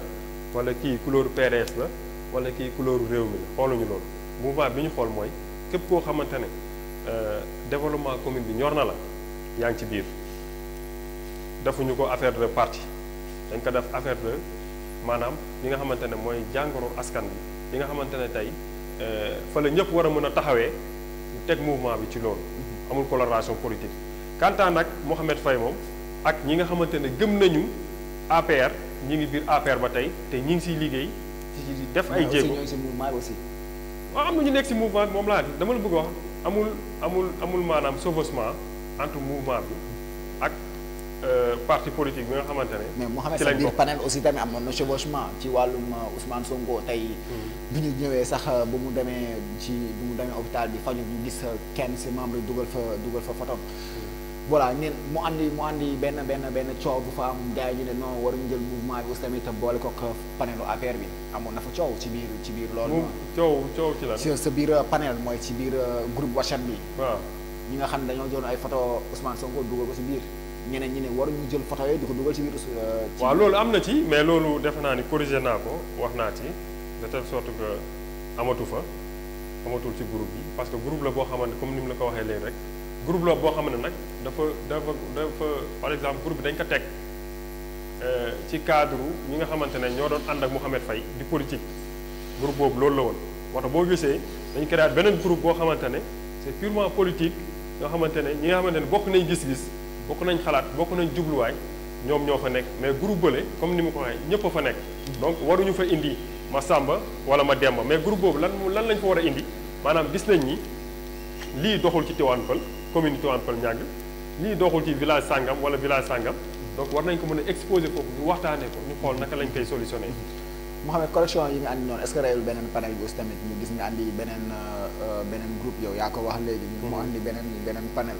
est-ce que nekkul tamit dafa rey loolu noonu dafa rey. non mënu ko rey parce que groupe yi ba tey parce que gis nañ ñi doon intervenir fële la majeure partie ñoo doon intervenir panel bëri léegi ñoom ñooy dem di intervenir fi nga xam ne mooy seen panel politique. non mënut a ñàkk parce que tey tamit boo bañee chevauchement am jaxasoo am parce que ku ñu laal aussi sa xol aussi nga yëngu. ñëpp sax ci biir membre ci suuf ñoo ngi naan mais mouvement bi en volet massification dafa mujjee doon benn morne quoi dafa juddu. non loolu la gars yi yaakaar rek loolu la gars yi yaakaar waaye bàyyi leen ba après. mu sampoo foofu quoi. non dama ne. xam nga mouvement bi mu juddoo léegi motul sax 3 mois. motul sax 2 mois. donc li nga xamante ne moo ñu xaw a freiné. non mouvement bu juddee am coow loolu mooy challenge bi parce que ñun on est démocrate ñun même si biir au sein de notre parti muy APR bi nga xam moom lañ bokk bu ñu toogee nii ci débat ku ci nekk dañ lay bàyyi nga wax li nga xalaat mais au finish dina am benn loo xamante ne mooy solution mooy njëriñ bu fay jóge njëriñ boobu nag ñëpp dañ koy partager après mais tey boo bëggee ne Khalil sama pensée rek la war a gëm man lu ma wax moo am moom lu mu wax amul loolu du démocratie ñun nag suñu mouvement bi jàpp nañu démocratie am na ci suñu parti aussi jàpp nañu démocratie am na ci ba lu waay xalaat loo xamante ne sa xalaatu bopp la nga war a mën a jàpp ni lii war naa ci mën a wax ak askan bi war naa ci mën a wax ak ñi nga xamante ne ñoom lay àndal tu es la bienvenue may nañ la nga exposé ko foofu ci groupe bi ñu débattre ko bu waree génn mu génn bu warul génn aussi mu yem foofu. Mouhamed mouvement boobu noonu ci la ñuy nekk est-ce que nekkul tamit Mouhamed ne voilà vu que élection locale yi dama demoon ñu dugg ma donc damay dem ngembuwaat teel a ngembuwaat préparer élection yi nga xam ne mooy locale yi di ñëw. waaw xam nga élection moom dañ koy préparer parce que lu ne. yow da nga teel a jóg Mouhamed bi yoon lu ne kott rek non du question de teel a jóg sax mais organisation dafa baax ci nit tey Mouhamed Faye élection yi passé gis ngeen ñu bëri ne woon nañu du bokk ñii ne du dem ñii ne du am dara waaye ñun xamoon nañ li nga xamante ne moom lañ liggéey parce que mënoo def les bancs pour rien du tout nit da ngay am say stratégie da ngay am sa ñi nga xamante ne ñoo lay xalaatal ñu dolli si yow li ngay xalaat nga tënk ko tey amul ci fenn ci commune bi tey ci candidat boo doon wër ba gis programme bi nga xamante ñun tegoon nañ ko amul suñu programme yi chaque semaine da doon génn ñu def ay vidéo ñu def ay ñu def ko en écriture daf ko des flyers distribuer ko nit ñi de telle sorte que programme boobu même élection 2027 yi mën nañ jëlaat programme boobu rek tegaat ko ci table bi parce que dafa doon programme boo xamante ne ñi fi dëkk ñoo ko bind jéggiwuñu expert jëliwuñu kenn mu bindal ñu ko moo yi nga xamante ne moom la maanaam problème yi nga xamante ne moom la population bi di dund moom lañ jëlaat reflété ko ne ñun kat bu ñu falee fii la ñuy jëlee solution yi fii la ñuy jëlee suñu ay ressources. kon nag may nangul ne instant yi da nga nekk di waajalaat. non moom laa lay wax ni élection yi des na. mais yow da nga nekk di waajal 2027 des na. mais ñun tamit duñu toog rek yaafus comme ça parce que. booy politique tamit moom lay waajal. non politique dafa laaj animation. politique dafa laaj animation nekkul ni da ngay toog rek ba élection jot nga jóg ne waa damaa soxla xam nga du yomb te ku nekk wax nga ko sànq dañoo nekk ci commune bi nga xamante ne màggaayam dafa gaaw population bi day changé tey jàpp nañ ni fii ak 2027 yeneen tête yu bees danañ ci génn comprendre ñoo xamante ne sax kenn fogewule woon fenn donc nag yow tam doo toog rek toog sa kawe nii ne waaw damay xaaraat élection 2027 yi ñëw nga tëb dugg ci langue bi moo tax loo ci gis am na ñu ko defoon bii passé sur les 11 candidats gis nga fi ñu mujjee toog ba dernière minute jóg ne dañuy bokk loolu aussi ñun de bëgguñu mu dal ñu moo tax lépp lu ñuy def rek dañ ciy dem a xel dañ ciy dem a calcul. voilà Mouhamed ci loolu sax ginnaaw élection locale yi ngeen doon waajal ci APR bi ngeen jógee élection locale tey nga demee woon ci nga xam ne tey mooy. defar sa gox mouvement defar sa gox bi nga xam ne tey Adama Faye moom moo ko jiite woon au niveau national mu nekk koo xam ne tey moo nekk rakku ci Marième Faye Sall muy goro président de la République mu nekk koo xam ne aussi tamit du ménager président lu ko neex la koy yàq est-ce que bi nga pare ci local rek nga ne voilà Adama Faye baa ngi ma raxasu bi ko yow moom yàq Macky Sall doon laale. non du loolu sax xam nga il fallait que ñu demee benn liste ci local yi parce que amoon nañ d'autres propositions yoo xamante ne proposé woon nañu seen ay liste pour que ñu demee liste yooyu mais tey bokk na ci moom lim ñu wax moo tax ñu gën a jàpp listam maanaam laajuma leen dërëm li ma bëgg mooy bis bu ngeen faloo ngeen wekk askan bi nga xamante ne moo leen fal te loolu ay kàddu gor la moo taxoon ñu jël listam demee ko ñu xamal ko ni aussi ñun APR lañ bokk génnuñu APR tey mosoo leen dégg Mouhamed Faye ak ñi mu àndal def déclaration ne génn nañ APR. loolu aussi bëggoon naa amalgame boobu nit ñi dindi ko ci seen bopp yi parce que dégg nañ ñu bëri ñi nga xamante ne dañuy jaxase xelu nit ñi di naan woy Mouhamed Faye après local yi dafa dem toppi Papis Diop Mouhamed Faye mosul topp Papis Diop politique bu boppam la yore dafa fekk ni élection législative yi Mouhamed président de la République moo soxla mu doon ko jàppale. loolu moo waraloon après dañ fay ñëw. waaw loolu moo waraloon ñu boole ñun ñëpp suñu doole ànd pour jox président ndam ci législative yi te ku nekk gis na après lu mu demee.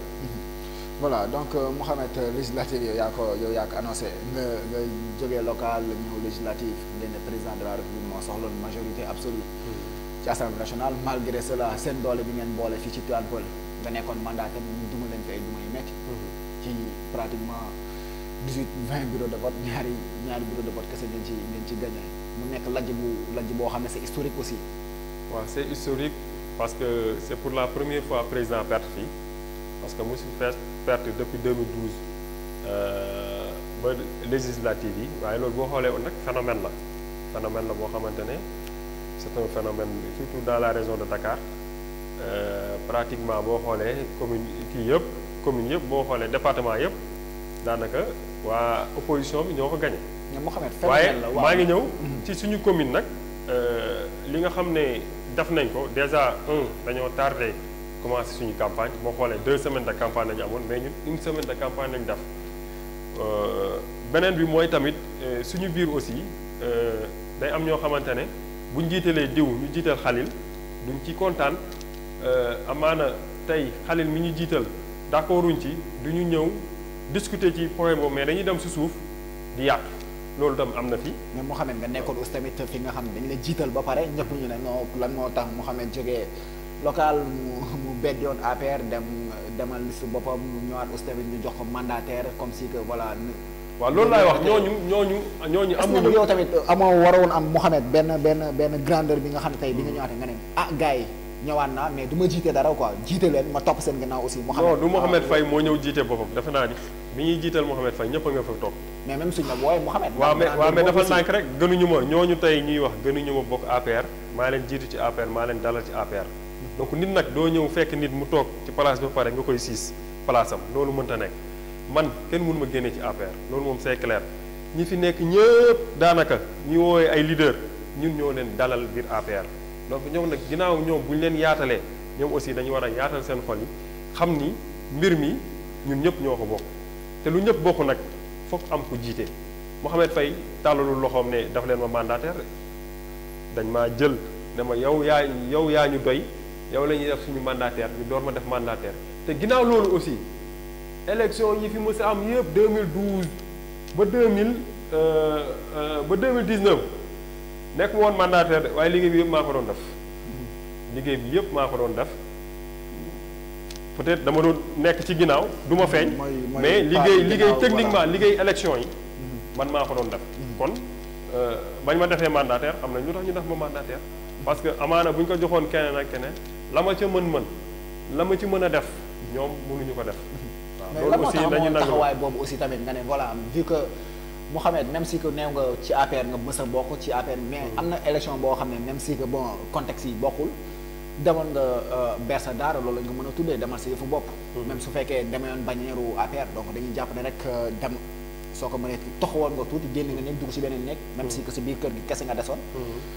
mais su nekkuloon tey bi nga ñëwaatee si néeg bi nga nekkoon nga fekk ñëpp toog doone man de non naa bàyyi ñëpp toog man ma xool quoi léegi fu ñu ma xajaar rek ma toog après ma continuer nekk comme fi ma nekkoon est-ce que gënul woon am si aussi tamit nga créer frustration ça va tamit quoi qu'on puisse dire la personne de Mouhamed Faye a créé la frustration au sein de waaw mooy li may wax léegi rek mooy li ma wax léegi frustration boobu ña nga xamante ne ñoo frustré dañoo xamul politique parce que tey mënoo toog ci garab ba pare di ko siyee mënta nekk soit da ngay nekk ci biir à 100% soit nga génn waaye dugal fi benn tànk teg beneen tànk ci biti la personne de Mouhamed Faye tey bi ñu pertee lan la ci am aw ma ci dara tey. mais yaa ngi mettre situation boobu aussi. non mettu ma leen ci situation boobu ñoom ñoo ci mettre seen bopp parce que lu tax ñoo ci mettre ñoom ñoo ci mele seen bopp Mouhamed Faye tey da doon coordonné rek coordination tey ñi ma doon coordonné bir na leen ni musuñu am maanaam coordination bu jaar yoon bu demee nii du ci finance bi du ci gestion ressources yi du ci dara ñoom ñoo ko waxal seen bopp te bi ñu doogee réunion ginnaaw élection yi ba pare dañoo toog réunion def compte rendu ñëpp remercier ma ñëpp féliciter ma ci li nga xamante ne gestion boobu géré woon naa sama mandataire ci élection législative yi. Mohamed ci loolu yow yaa ko wax ngeen amoon 2 semaines de campagne tey ngeen am mbetteel ginnaaw bi ñu investir Ndiagne Diop ñenn ñi sax doon jàpp ni peut-être Papis Diop dina bokk ci liste bi yow sax am na ñoo xam ne ñoo ngi doon junj war nañ am yaakaar sax nga bokk ci liste bi nga xam ne tey su nekkul liste bi nga xam ne tey major kii bi la di nga dem liste professionnelle wala nga dem suppléant donc ñu bëri di si xalaat gisuñu si kenn aussi. est-ce que loolu tamit gënul woon andi tamit gars yi ne vu que Ndiagne Diop nekk na fi député amul taxawaay bi mu waroon am ci commune bi benn yoon la ñu mës a gis aussi tamit mu wax ci commune est-ce que tamit neewuñ même su nekkee su demee xayrun su demoon. waaw loolu mën na ci nekk parce que politique moom doo bàyyi dara parce que ku ci nekk ak sa xalaat ku ci nekk ak liy tax yow ngay voter nit kooku tey amaana ñooñu jàpp nañ ni Ndiagne Diop mi nga xamante ne moom la ñu. defaat mu jiite liste départementale bi tey doyu leen wegu leen faalewu leen moo tax ñu sanctionné parti au pouvoir bi man jàpp naa ni sanction la mais bu ñu umpale ni département bi yëpp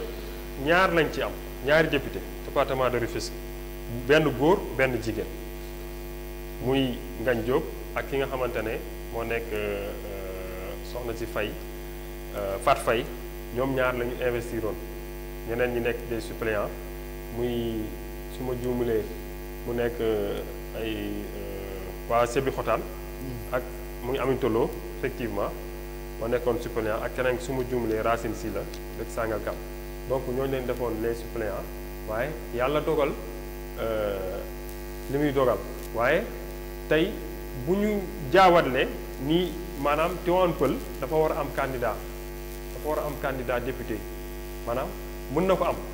waaye nañu xool contexte bi nga xamante ne tey ndax ñooñu ñi ñu votel ñooñu am na ñoo xamante ne votel nañ yeneen parti boobu gagné ndax fii am nañ fi député amuñu fi député. mais moo xam ne tamit logique pour logique. gis waaw nañ tey Sangalkam tey su mënee am député. ci local yi ñu duma fa ki nga xam ne tey moo fa nekkoon moo fay ministre. non Sangalkam amuñu député. voilà non tey. député yi suñu investir kenn ci même malgré liste bu mu mënti bokk pour koo xam ne dëkk na Sangalkam Tivaouane Peulh local ñu conserver seen mairie parti au pouvoir. est-ce que suppléant mais quel que soit rek ñu ne leen voilà récompense baa ngi nii quel que soit yéen conserver ngeen seen mairie nañ leen delloo. suppléant bi man de dama jàpp ni Tivaouane Peulh dépassé na ay suppléant tey est-ce que tamit ñàkk wekk bi may wax chaque jour rek le président aussi tamit ci nga xam ne tey mooy waa population Tivaouane Peulh est-ce que amu ci. bon je ne pense pas président defe naa ni wegg na fépp rawatina fii commune Tivaouane Peulh ñàgg nga xamante ne fii la njëkk a choisir tey pour abriter fii ñi nga xamante ne ñoom ñoo nekkoon victime des inondations muy waa Tawfekh yi ñu leen di masaw aussi de passage encore comme li ma wax rek parce que mesure d'accompagnement yi des na di wax ni infrastructure incha allah pour bientôt dinañ voir le jour waaye jàpp naa ni président weg na commune Tivaouane Peulh ñàgg mais li ci des mooy ñun ñu dem jëli li ñu moom. voilà Mohamed yaakaar naa dañuy des ci local ba léegi nga gis ay leaders yu bëri APR Tivaouane Peulh surtout mën nañ citer Tivaouane Peulh wala commune bi sax ñu teewoon seen loxo nga xool tey soo nee Mamadou Ba campagne pratiquement kenn gisu ko Ousseynou Ngone mu ngi génn El Hadj ci veille pratiquement élection yi la génn mu def xaw ma lu ñu koy war a mën a tuddee sax xaw ma caravane lañ koy tuddee xaw ma wëndeelu lañ koy tuddee yow aussi tamit mu am discorde yéen ñi def caravane jeudi ñi def caravane vendredi est-ce que nekkul moo xam ne yéen tamit yéen a implanté situation bi ñu leen dumaat Tivaouane Peulh. waaw mooy li may wax rek gis nga mbir moom da nga koy ñeme quoi parce que surtout politique da nga koy ñeme mbaa nga bàyyi li ngay def parce que man bi ñu ma defee mandataire ñi ma xamante ne war naa leen woo yëpp woo naa leen muy les responsables ñu nekk fii fépp ki nga xamante ne war naa la mën a woo naa la pour que nga ñëw ñu ànd liggéey boobu nag nekkul woon nii maanaam bu ndam lii feeñee Mohamed la ñuy wax parce que tey perte nañ ñu bëri ñi ngi naan Mohamed la waaye au finish li leen Mohamed dimbalee sax xamuñu ko parce que tey maanaam défaite bi mënoon na fee gën a ñaaw su fekkente ni Mouhamed nekkul woon mandataire bi te nekk mandataire du dara lu coordonné rek te tey ñi nga xamante ne ñoo naan fi ay leader lañ dama leen di woowaat ci benn affaire mooy lan mooy que ñun tey ñoo bokk commune bi ñun tey mënuñu bokk ne président de la république la ñuy jàppale ba pare di gorante suñu biir loolu dañ ko war a éviter parce que loolu mooy waral li nga gisoon noonu maanaam kii jaar fii daf caravane kii jaar fii daf caravane kii jaar fii dem na day campagne kii jaar ne feetam dem na day campagne ba kenn xamul kan mooy kan loolu sax jàpp naa ni day jaxase boppu population bi day jaxase bopp ñi nga xamante ne mooy électeurs yi moo taxit sanction yi moom day ñëw rek waaye jàpp naa ni ci lii ñuy jëm muy élection présidentielle yi ñun ñëpp dinañ bokk ndey bokk baay jàppale ki nga xamante ne mooy le président de la république Macky Sall. Mouhamed yow yaa campé à chaque fois rek yow yaay annoncé mooy fu ñu jëm yaakaar naa ni actuellement yaa ngi topp chronologie waxtaan bi Mouhamed ci élection présidentielle yi d'après percées yi nga xam ne opposition bi def na si est-ce que instant bi nekkatu sax yéen da ngeen naan voilà nañ dem rek xool mais actuellement c'est quelque chose que vous avez perdu d'avance c'est parce que gis ngeen opposition bi actuellement yi waaye yeewu askan wi ginnaaw bi ñu ñëwee élection législative yi ñu duma leen fi duma yu metti jàppoon ni continuer day am rek ci élection locale yi ak weddi bi ñu weddi ki nga xam ne mooy seen leader président Macky Sall sax balaa naan président loolu ngeen jàpp loolu ku nekk aussi am nga droit def sa analyse mais élection présidentielle du élection caaxaan bokkul ak moom laa élection législative élection présidentielle bokkul ak élection locale bokkul ak dimension élection législative élection présidentielle élection de personne la élection de personne la de personnalité la bi nga xamante ne tey maanaam kooku la nit ñi war a dénk les destinées de la nation du élection caaxaan du jàpp ni élection caaxaan la boobu yaa ngi nax si xam nga tey wax nga ni fii léegi Ngagne Diop la personne de Ngagne Diop bi ñu ko investir mosul ñëw fii wala yéeg yow comprendre élection présidentielle moo gën a garaaw li mu gënee garaaw mooy dimension nationale bi tey opposition bi am na zone yu ñuy gagné ñun aussi am nañ zone yu ñuy gagné tey bu ñu nee majorité à l'Assemblée kenn du ne opposition bi de parti au pouvoir moo nekk majorité mais nag yàlla dafa dogal nag. ñoom majorité de justesse aussi. ah majorité de justesse. waaw majorité de justesse ak majorité plus 1 plus 2 yëpp benn la parce que xam lu tax majorité moom fu ñu nee plus 1 rek bu ñu nee x plus 1 kii am x plus 1 mooy majorité loolu moom yàllaa ko dogal. te yàlla def na ko mais amoo leen majorité écrasante bi ngeen doon. waaw amuñu majorité écrasante parce que politique jàpp nañu fu mu toll léegi pour nga am majorité écrasante même dans les plus grands pays de démocratie loolu amatu fa waxtu malaak nag ñun suñu réew bi nga xamante ne aussi weg nañu ci démocratie weg nañu ci en matière d'élection. non démocratie moom bon en maa ngi ñëw allez-y ba pare ñu ne ku mel ni président de la République Macky Sall tey il n'est pas n'importe qui. Si on parle de bilan seulement bilan am na bilan matériel am na bilan aussi tey li nga xamante ne tey mooy bilan li nga xamante ne tey askan bi yëpp mën nañ ko partager tey leneen lañ koy wax waaye kenn du wax ni président liggéeyul wala président dafa fi dara parce que Sénégal yi aussi nekkuñu ñu amnésique ñoo xamante ne maanaam dañuy gaaw a fàtte te ba pare lu ne fànn kenn du ko jeex tey. En matière secteur boo laal muy santé muy éducation muy en matière d'infrastructure muy sport muy jeunesse muy lépp tey mën naa ne président am na lu mu fa def. ba mu des démocratie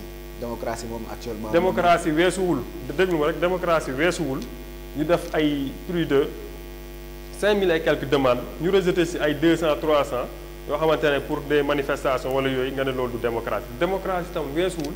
nga permettre nit ki moo am liberté wax waaye kat moo am ay garde-fou. parce que démocratie weesul aussi tamit opposant du fi waxee. kenn newul opposition bi kenn newul leen duñ fi waxee. parce que prison yi fees nañ actuellement ni ak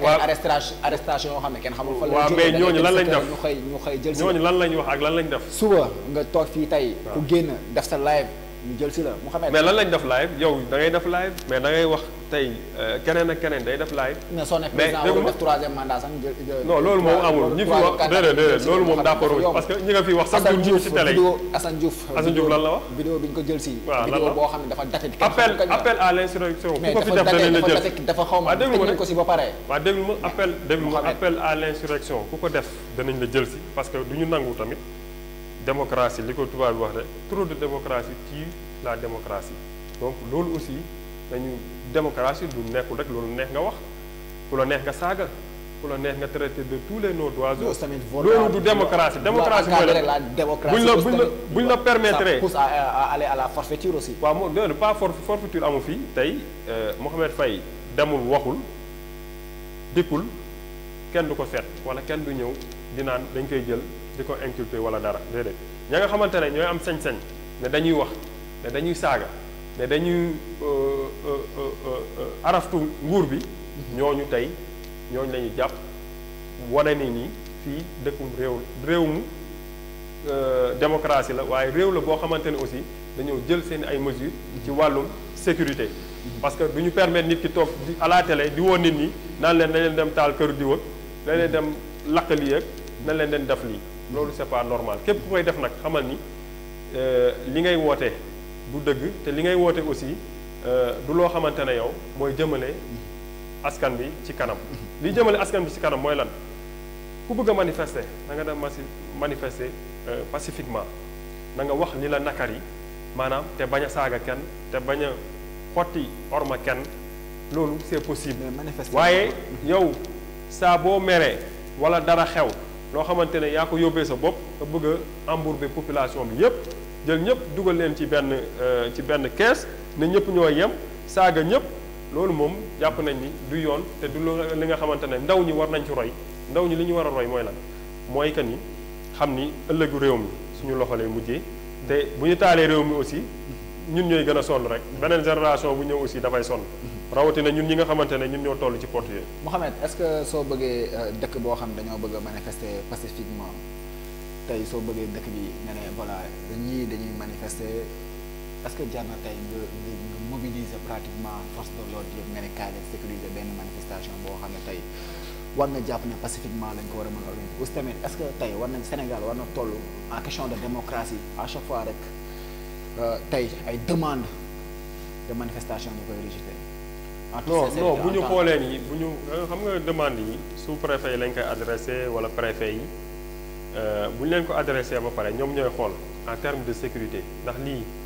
bu ñu ko autorisé jour sangam itinéraire sangam maanaam ndax du fa jur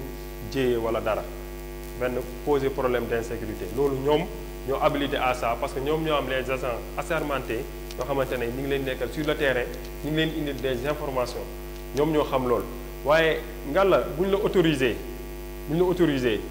foog ñu sécuriser la aussi parce que du ñu la autorisé rek bàyyi la noonu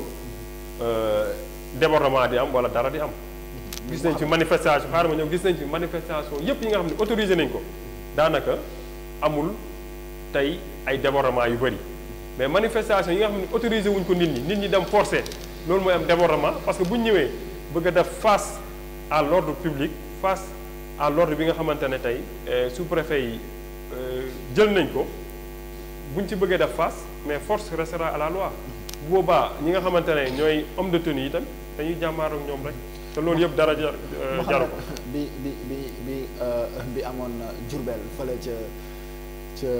fi nga xam ne mooy Mbacké entrée Mbacké ak Touba entrée Mbacké ak Touba ñu gis ne aussi tamit Mouhamed ci ay question de signature 3 signatures la war a nekk 2 signatures aussi tamit dans un état normal est-ce que war nañ mën a appesantir ci ay question de signature si parce que administration bind la te booy demander 2 personnes aussi non même bu dee non xam nga tey mi ngi niroog tey nga ne ma jël exemple ñu defal la extrait boo xamante ne maanaam amul cachet officier bi amul signature officier amul sens extrait boobu moog zéro ñoo yem moo ko yóbbee fenn gars yi duñ ko accepté. mais pour apaiser tension sociale non du question apaiser parce que apaiser tension yi weesuwul. parce que après gis nañ après lu mu jur. waaw non tey apaiser tension yi weesuwul nga mettre ñëpp sur les mêmes pieds d'égalité mais mënoo nangul kii lii ëllëg nangul keelee administration bu la nee lii la da ngay jéem a respecter normes yooyu fexe ba lim la wax. yow nga fexe tegu ci loolu waaye boo wàccee loolu aussi ñu wan la ni par réponse écrite ñu wan la ni wàcc nga yoon lii ni nga ko demandé du nii demal nga binduwaat ko wala demal nga defaraat li nga xamante ne moom ngay demandé. Mouhamed sànq yow yaa ko annoncé en élection présidentielle aussi nga ñëw yooyu naan présidentielle boo xam ne xamoo sax kan moo leen war a demal élection présidentielle est-ce que yéen tamit jotul sax ngeen tey ci waxum élection présidentielle. non présidentielle mënuñu ci tey wax ji mënuñu ci tey xam nga lu tax tey quel que soit alpha le Benno dina am candidat. mais doon Macky Sall loolu c'est clair lu tee mënul doon Macky Sall mën na doon Macky Sall. lu muy doon Macky Sall waxagul ngay wax parce que sénégalais yi tey yàkkamti nañ aussi tamit c'est parce que constitution bi moom moo. constitution bi ci fan phrase bi nga xam ne ñëpp comprendre nañ ko article 27 dafa leer c'est-à-dire article 27 gars yi dañ ciy jël lu leen neex wax ko bàyyi deuxième point. mais aussi tamit mais léegi nañ dindi question constitutionnelle ok. ñu dindi ko. mais en question de morale aussi Mouhamed est-ce que war nga mën a nangu tey nga xam ne mooy sa leader. nga jàppale tey dafa war a doon royukaay ci yow muy am ay kàddu yu waroo fi nga xam ne tey motul sax ñaar fukki at. waaw yow yaa jàpp ne ay kàddu yu waroo la parce que tey su ma juumlee en 2017 xam nga 2016 bi ñuy def référendum bi posé woon nañu question juridique boobu parce que Macky Sall li mu bëggoon mooy mandat wu 7 ans bi bokk ci biir 2 mandats la waaye bi ñuy yóbbee xam nañ ni conseil constitutionnel da ko rejeté na ko li mënul nekk parce que mandat bi ñu la fal mu nekk en cours mandat boobu mënu ci bokk parce que la loi pour réduction du mandat bi aussi tamit lañ doon wax foofu. waa juridique maa ngi ñëw parce que tey moom lu mu bëggoon la Macky Sall lu mu bëggoon mais tey constitution moo nekk ci suprématie lépp muy président Macky Sall ak muy keneen ak keneen constitution ñun moo ñu féetee kaw ñun ñëpp. tant que moo ngi arrangé aussi. non pas tant que mi ngi arrangé du tant que mi ngi arrangé parce que loolu mooy li am gis nga question Macky Sall bii defe naa ni problème mu Ablaye Wade bi même chose la maanaam la loi elle n'est pas rétroactive ñi def droit xam nañ loolu xam nañ ni loi maanaam du jël li nga xamante ne tey bu ñu créé woon tey benn loi tey jii ne loi Khalil créé ko tey loi boobu. tey lay nekk en cours jëm ci kanam mais pas mu nekk tey jëm ci ginnaaw. non man dama tegee côté constitution. léegi kon ay volets juridiques yëpp dama ko tegee. waaw léegi kon moral laay wax kon tey mais moralement tey bu ñu xoolee ni réew mii tey président de la république Macky Sall war na ko mën a jiitewaat pourquoi pas ñu fal ko. ñeneen xaaral ma ñëw rek xaaral ma ñëw. xam nga tey dañuy wax moralement mais tey ñi nga xamante ne tey ñoo bëgg a fàllu ñooñu lan la ñu ëppalee président Macky Sall ëppale wuñ ko dara. su dee sax moom ëppale wu leen ñoom amul dara loo xamante ne ëppale nañ ko ba tey ñoom ñu mën a ne Macky Sall na dégagé toogay na la xajal ñu géew mi nag géew bi kenn moomu ko bu fekkee ni ñoom ñeme nañu te mën nañ ñëw def seen déclaration rek. Mohamed moralement ma fàttali kàddu yi nga xam ne président de la République moo ko waxoon en 2019. naa la sax base bi mu ne tey su ma ñëwee mandat bi ñu ma falaat nii mooy doon sama 2e mandat. loolu la jàppoon mooy sama non Mohamed. ma ne loolu la jàppoon. Macky Sall président magum jëmm la xam na lu wax bu baax. waaw mu ne bii mooy daan sama second et dernier mandat. waaw donc second et dernier mandat nga ñëw ba léegi nga naan ay da ngay nekk di layam ni quoi di xool yeneen wax. est-ce que tamit jotul mu ne leen carrément man maa waxoon damay appliquer li ma waxoon. jot nañ fi am maa waxoon waxee donc du ñëwaat ci man aussi tamit moo xam ne est-ce que nekkul waru nekk exemple ci yéen aussi wala yéen ngeen ne ko président nekkal exemple pour la population sénégalaise ci wax kàddu boo xam ne benn yoon lay génn dootul ñaar. ci côté boobu dinaa la si tontuwaat defe naa tontu naa la si léegi président ci côté boobu moom daa jàppoon ni maanaam 2 mandats lay def pare mais mandat boobu mandat 7 ans bi bokk ci 2 mandats de 5 ans la ñu wax campagne 2019 jàppul ne war na defaat encore. non xam nga contexte politique yi dafay varier day changer tey fi ñu toll nii réew mi toll na ci tension sociale yi nga xamante ne pour man président warul dem bàyyi noonu tension sociale yi. mais aussi tamit toll na ci xaaral ma ñëw rek tey ku nekk xam na ni pétrole feeñ na fi ku nekk xam na ni gaz bi ci biir 2023 bi dinañ ko exploité pétrole bi ci biir 2023 bi dinañ ko exploité te dëkk yooyu souvent ay cibles la ñuy doon yoo xamante ne ñi nga xamante ne mooy les puissances étrangères pays yooyu dañuy jéem a dugg seen biir jaxase leen. mais Mohamed pour que xaaral ma ñëw rek xem ngeen ñeneen ñi Mohamed. non xeebuñu kenn mais suñu candidature la ñu bëgg. suñu dégg sa kàddu da ngeen xem ñeneen ñi. non xeebuñu Sénégal amatul keneen koo xam ne. war non xeebuñu ñeneen ñi li ma lay wax non xeebuñu ñeneen ñi. mais ñun am nañ droit non xeebuñu ñeneen ñi. yow sax da nga xeeb sa bopp Mohamed. non de question xeeb sama bopp ma ne am nañu droit ñun ne diw la ñu bëgg mu nekk suñu candidat comme ni ñeneen ñi amee sañ-sañ ne diw la ñu bëgg mu nekk seen candidat loolu aussi nañ ñu ko nangul ñun tey li nga xamante ne moom lañ gis ci président Macky Sall bu ñu doyee ñun doy nañu dañuy jéem a dem convaincre population bi wan leen lu tax ñu war a mën a voter Macky Sall encore loolu la rek. Mouhamed à cas échéant président Macky Sall taxaw mu ne léegi bon damay appliquer sama kàddu yu ma yëkkati woon. ban alternative ngeen di wut.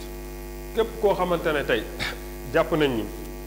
Benno Bokk Yaakaar choisir na la candidature boobu ñun jàpp nañ ni boobu la ñu àndal ku mënta jël Idrissa Seck keneen ak keneenoo ki nga xamante ne daal jàpp nañ ni su waaw Benno Bokk Yaakaar la ñun kooku la ñuy soutenir incha allah ci élection présidentielle yi te jàpp nañ ni président Macky Sall lay doon. Mouhamed président moom su yeboo ngeen génne ko seen xel quoi. non mënuñu ko génnee suñu xel président kenn mënu ko génnee ci xel yi. ngeen baal loolu population aussi tamit Mouhamed. non président même bu fi jógoon du génn ci xel yi parce que li mu fi def tamit. est-ce que nekkul aussi tamit pour bon alléger tension sociale bi aussi Mouhamed gis nañ temps yi tàng na trop ci waxu troisième candidature bon est-ce que nekkul yéen tey soo doon conseil président nga jël ko nga gis tension sociale bi ko président pour alléger tension sociale est-ce que doo jéem a xool sax benn porox ndoolu boo génnee par la grande porte nit ñi respecté la à jamais gënul est-ce que gënul yomb ci moom aussi. non man. moo xam ne waxtaan entre maag yow quoi. moom laa fay caméra yi def non non pas ay fay caméra man devant les caméras laay wax li ma xalaat de li ma xalaat sama xalaat. dama koy wax parce que tey président doon na koo xamante ne jàpp naa ni kenn gënu ko xam réew mi kenn gënu ko xam nu tension sociale bi mel kon kooku tey. maanaam dañ koy sof rek waaye du ay conseils yoo koy jox tey président xam na li mu bëgg xam na lu mu bañ xam na lu mu bëggal réew mi xam na lu muy bañal réew mi kooku kenn gënu ko xam pour man donc décision boobu moom ça lui revient tey bu président jógee ne day bokkaat ñun de dinañ ko jàppale bu président jógee tamit ne diw la ñu choisir pour mu nekk candidat Benno Bokk Yaakaar tamit dinañ ànd ak moom ci loolu rek. voilà Mouhamed loolu nga wax ginnaaw président ci tension sociale boobu noonu tension yaakaar naa ne ginnaaw procès ànd ki nga xam ne tey mooy opposant bi nga xam ne moo leen tere nelaw Ousmane Sonko ak Adji Sarr. ngeen gis ci aussi ñu gis aussi tamit mu amoon encore ci beneen wàllu yoon ki nga xam ne tey mooy Mame Mbaye Niang te mu nekkoon ministre de la jeunesse fi nga nekk léegi. Néné Fatoumata Tall mutu ko fa bi nga xam ne Pape Malick Ndour moom moo ñëw ginnaaw Néné Fatoumata tey mu demoon ak procès ki nga xam ne tey mooy Ousmane Sonko le début du procès ñëpp jàppoon ne bon procès bu doon yomb lay doon ñaari sénégalais yu am problème rek ci ay diffamation ci coowal Prodac ci rapport am na rapport amul non affaire bi du rapport am na wala rapport amul defe naa ni c'est plus profond keroog am na fu mu ko wax benn télé rapport am na wala rapport amul loolu du problème bi ndax rapport épinglé na wala épinglé wu loolu mooy problème bi tey bu ñu yemoon ci ka nga xamante ne moo wax loolu muy Sonko bu yemoon ci ni rapport am na ah kon procès du am mais diw sàcc la diw yore naa rapport am mi ngi nii te kenn du ko mës a gis toog na ci devant les caméras ne rapport bee ngi nii ah diw yor naa rapport diw sàcc la xam nga ba ñu koy tuddee mbay Prodac di yàq te kooku papa jàmbur la frère u jàmbur la doomu jàmbur la nga yàq noonu deram te yow la ngay wax yow amoo ci benn preuve question bi du question de rapport rek de mais question de maanaam d'intégrité personnelle li nga xamante ne de personne la li nga xamante ne en l'occurrence mooy Mame Mbaye Niang moom la diffamé Mame Mbaye Niang justice jox ko dëgg pour le moment ñu defaat appel parce que jàpp nañu ni ñu àttee boobu dafa léger ni ñu ko waroon àttee wuñ ko noonu te pour bientôt le 17 bii incha allah appel bi décision bi ci la war a génn ñu jàpp ni sanction yi dina gën a dal ci ki nga xamante ne mooy Ousmane Sonko ci diffamation boobu nga xamante ne yàgg na di ko def ci kaw Mame Mbaye Niang. Mouhamed yaakaar naa sax sama question dañ ko jël rek bëgg ko taxañ noonu yóbbu. non taxañu ma ko loo ma posé naa tontu de. yéen soo leen bëggee ñëw ngeen ne tey ci nga xam ne tey intégrité morale ci nit ki ngeen koy wax yéen waroo leen ko wax c'est parce que tamit waa APR gis nañ coowal Ousmane Sonko Adji Sarr ngeen jël Aki moo wax ji. non moom moo ñu si takkal ñun Aki moo ñu si takkal ah. ngeen Aki moo wax ji amul lool ci waxul amul looy ko tuddeewul. dem leen sax ngeen koy wooy ay tur yoo xam ne sax yéen war ngeen ko jomb wax koo xam ne tey même si que seen adversaire politique la mais aussi tamit ñu ñoo bokk ci réew mi aussi. tey soo ñëwee ngeen koy bañal aussi tamit mbay Prodac mënoo leen ko bañ. tey soo leen bëggee ñëw ngeen ne tey ngeen ne Aki moo wax ji amul lool ci waxul amul looy ko tuddeewul dem leen sax ngeen koy wooy ay tur yoo xam ne sax yéen war ngeen ko jomb wax koo xam ne tey même si que seen adversaire politique la mais aussi tamit ñu ñoo bokk ci réew mi aussi. tey soo ñëwee ngeen koy bañal aussi tamit mbay Prodac mënoo leen ko bañ. mais tey procès boobu noonu gannaaw bi ñu demee daan ko 200 millions ñu gis 200 millions yi ngeen ne daan yi doyul aussi mu xamee. parce que daan yi doyul parce que li nga xamante ne moom la da nga ko bëgg a xañ mu bañ a dem élection rek. loolu yëpp mi ngi ci biir politique c'est de bonne guerre ah man bu ma xamee ni kii sama adversaire la te si sama tànk lay nekk di got man bu ma ko jekkoo du ma ko baal loolu la rek politique c'est de bonne guerre tey jekku nañ ko. moom xam na ni la mu waxoon tey bu tàmbali woon ci njëlbeen ba ne maa ngi jéggalu tey du demee nii peut-être am na manqué na benn grandeur bi yooyu noonu parce que tey la mu def su suuf dem di jéggalu ci kër Papa Mame Mbaye Niang mënoon na ko def directement ci Mame Mbaye Niang bu koy jégal mu jégal mais taxaw fii dafal nag mais taxaw fii publiquement ñu ne la waat ana rapport bi boobu soriwuñu sax Kër Massar la rapport bi ci internet bi laa ko jëlee loolu defe naa ni du waxu kilifa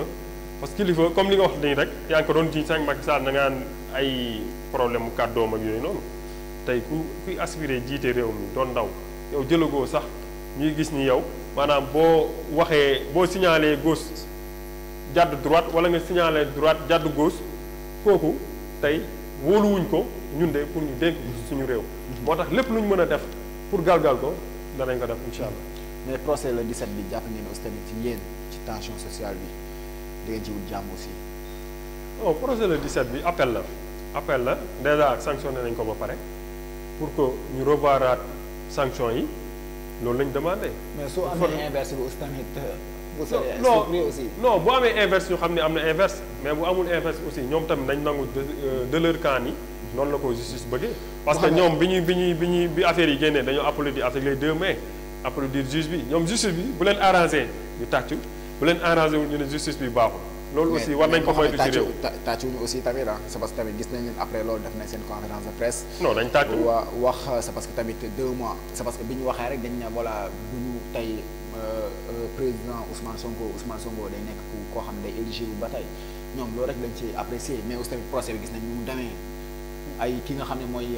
avocat international la bu mu yegsee Sénégal delloo ko. kooku yow lu mu wax. kooku yow bu ko kooku yéen ñii Sénégalais yéen ko war a njëkk a bëgg a mën a exprimer yow mënul traité de tyrannie suñu président quand même. waaw Mouhamed ñu gis ki nga xam ne tey pratiquement avocat bi gën a jege Ousmane Sonko ci avocat mi ñu jël ko mooy. kooku lan la maître Ousseynou Fall. maître Ousseynou Fall ñu maître Ousseynou Fall sama waay la sax maa ngi koy nuyu de passage. waaye la mu wax lu tax ñu jëlee ko fa. ñu suspendre ko à. El Hadj Diouf wax na ko fi ñu jëlee ko fa 24 heures maître El Hadj Diouf moom si tojaange la dëkk kooku. waaw mi ngi noonu yaa ngi koy wax kay tamit li mu wax tojaange la rek moo tax gars yi jëlee ko. ñu ñëw si procès bëgg a brandir bi nga xam ne tey mooy. dossier médical am ngeen ne non kenn du ko laal mooy certificat de médical am ngeen ne non duñ ko laal ay avocat am ngeen def procès bi en son insu. waaw avocat bu ñu géddee loolu ñoom la moo tax it procès bi jaar na nu mu war a jaar ba Mame Mbaye Niang daal en tout cas lañ ko doon jiiñ ba tey kenn mënu ci teg loxo du baaraam ne lii ñu koy jiiñ am na. loolu aussi bëgg naa askan wi bàyyi ci xel bu baax a baax di xam ni ki nga xamante ne mooy créer ay wax ki nga xamante ne tey maanaam mooy créer ay ëmët ki nga xamante ne mooy woo population bi ci ay tension kooku jàpp naa ni du ko mérité ñu koy jox suñu réew. loolu aussi nañ ci bàyyi xel bu baax a baax. ministre de la jeunesse lu si yoonam ci coow loolu. ah ministre de la jeunesse politique la homme politique la c'est un défenseur aussi de la république bu gisee nii maanaam kii ay dérive lay wax kii fa mu jëm taanaam day yóbbee réew mi ci guuta am na droit taxaw wax woo jeunesse bi waxtaan ak ñoom. mais jeunesse boobu xam ne mooy ministre mais joxuñu ko nopp aussi tamit ginnaaw ay kàddoom gis nga nu mu si mujjee woo na jeunesse yi nañ toog seen kër bu ñu génn mais après jeunes yi dafa mel ne sax fulaal ñu ko quoi. non man pour man li mu waroon wax jeunesse bi wax na ko te am na ñu ci réagir woowul jeunesse bi ne leen toog leen seen kër de da leen ne fépp fi nga xamante ne taal nañ ko nañ dem fay peut-être am na quelques zones yi nga xamante ne def nañ ko fa mais am na quelques zones yoo xamante ne amu fa te jàpp naa ne sax ay taal sax dafa warul ndaw ñu waruñu nekk moom Ousmane Sonko moo ko waxoon yàggul dara ci benn télé ne bu leen nangoo nekk benn maanaam bu leen nangoo ne cobaye kenn benn politicien tey nag ndaw bu demee ba nangu ñu koy def cobaye lu la ci dal yow la da nga war a xalaat ni da nga war a conscient que ni kii ngay demal sur le terrain doomam gisoo ko ci terrain bi muy sànni xeer bu taal pën a jotee doo fa gis moom doo ko fa gis doo fa gis doomam doo fa gis sëram wala frère am muy taal pën wala mais yow ki nga xamante ne tey jàpp naa ni ci xel bu gàtt ngay demee yow yaay dem di taal pën di kii fii bu ñu la reyee yow sa yaay mooy ñàkk sa papa mooy ñàkk say frère ñooy ñàkk say sœur ñi nga xamante amoon nañ yaakaar porté ko ci yow nañu éviter loolu. tey réew du ay taali pëna wala ay lakk ay bien wu jàmbur wala profité sax ci occasion yi di sàcc bien wu jàmbur loolu aussi ñi nga xamante ne sàcc nañ leen ñu ngi leen di masawu bu baax a baax di wax ni buñ ñu mënee ci domaine boobu ñun xamuñu domaine boobu sénégalais xamul domaine boobu mën nañu politique en gentleman politique ci démocratie ci wecconte ay xalaat dafa ay débat d'idées ki nga xamante ne moom la sénégalais yi wóoru jàpp naa ni saa bu élection jotee sénégalais yi ñu ngi wane seen bopp ci en maturité de vote loolu moom jàpp naa ni peuple sénégalais bi am nañ maturité boobu. ci jeunesse boobu Mouhamed la ñuy des ci ministre bi xam naa sax question yi pratiquement waa régie ñoom ñu ngi signalé temps bi. voilà bien vrai que guddi na trop mais tamit occasion yi yombul aussi tamit pour toog ak yow. Mouhamed ci jeunesse boobu noonu nga gis tey ministre bi avant ñuy ñëw sax ci inscription ci révision liste électorale yi pour ñu jeexalee foofu noonu. ci quelques minutes rek jeunesse bi. est-ce que tey ki nga xam ne ministre bi tey soo tooy moom di ko wax tey situation bi jeunes sénégalais yi nekk Mouhamed nga jóge tey ci milieu bi nga xam ne tey mën nañ ne ci banlieue nga jóge Tivaouane Peulh nga gis tey jeunes yi pratiquement jeunes yi ngay gis fii yëpp ay diplômés chômeurs la ñuy nekk soo génnee soo taale sa oto ba nga yegg ministère ay jeunes ngay gis ci mbedd mi taxawaay ñu gis ay financement wu DER ANPEJ yooyu yëpp mu ci am est-ce que tamit waroo ko ne ministre est-ce que doo yokk sa taxawaay ci jeunes yi aussi tamit wala nga delluwaat aussi bu xoolaat bu baax ban taxawaay léegi nga xam ne service yi nga xam ne dañoo war a financer jeunes yi moom la ñu am par rapport ak jeunes sénégalais. bon defe naa ni ci loolu am na ay jéego yu ñu ci def parce que ñu bëri dañuy ëppalee mbir politique bi nga xamante ne politique d'employabilité bi nga xamante ne ministère de la jeunesse mi ngi koy def. mooy 65 000 yeeg ak 14 000 yeeg ak yeneen ak yeneen. tey 65 000 aussi commune bi néew la ci trop est-ce que am na sax jeune boo xam ne tey gis nañ ko fa. non am na peut-être mënuñu leen identifier à 100% mais yaa na am na quelques-uns yi nga xamante ne tey bénéficié nañ ci xëyu ndaw yooyu beneen bi mooy tey les maisons de la jeunesse yi nga xamante ne ñu ngi koy samp partout à travers le Sénégal dans les 46 départements yi nekk ci Sénégal ñu ngi fay def ay maisons de la jeunesse comme ni nga ay centres d'incubation la ñuy doon yoo xamante ne dana permettre ndaw ñi ñu am fa nga xamante ne fa la ñuy dem outil ji information fa la ñuy dem pour ñu monter leen ay projet fa la ñuy dem pour ñu mun leen a jàppale ci ay financement lu mel ni banlieue bi comme ni nga ko tuddee parce que amaana lu ci gën a bëri ci institution yi dañ leen a sori du ñu xam sax fan la ñuy jaar pour dem ñu financer leen wala du ñu xam naka la ñu war a taxawee mais tey avec les pôles emploi pôle technique emploi yi nekk ci département yi lii day ñëw renforcer ko maison de la jeunesse yi day am ay guichet unique maanaam boo soxlaa DER da nga ko fekk FONGIP ANPEJ yooyu yëpp da nga ko fay fekk ci guichet yooyu noonu nga ñëw jaar fu la neex bindu ñu conseiller la nga dem day am aussi ay maanaam foo xamante ne genre centre ado la ci biir waxtaan ak jeunesse bi di leen conscientiser parce que civisme bi ci la bokk waaw tey lu mel ni loolu tey dañ koy saluer ci di wax ni ministre bi ñu gën a accélérer construction yooyu su ko defee jeunesse yi mën a gën a gis seen bopp parce que tey jàpp nañ ni chômeur moom fépp la am ci monde chômeur fépp la am waaye kat ñun bu ñu sañoon suñu réew taux de chômage dañ naan day wàññeeku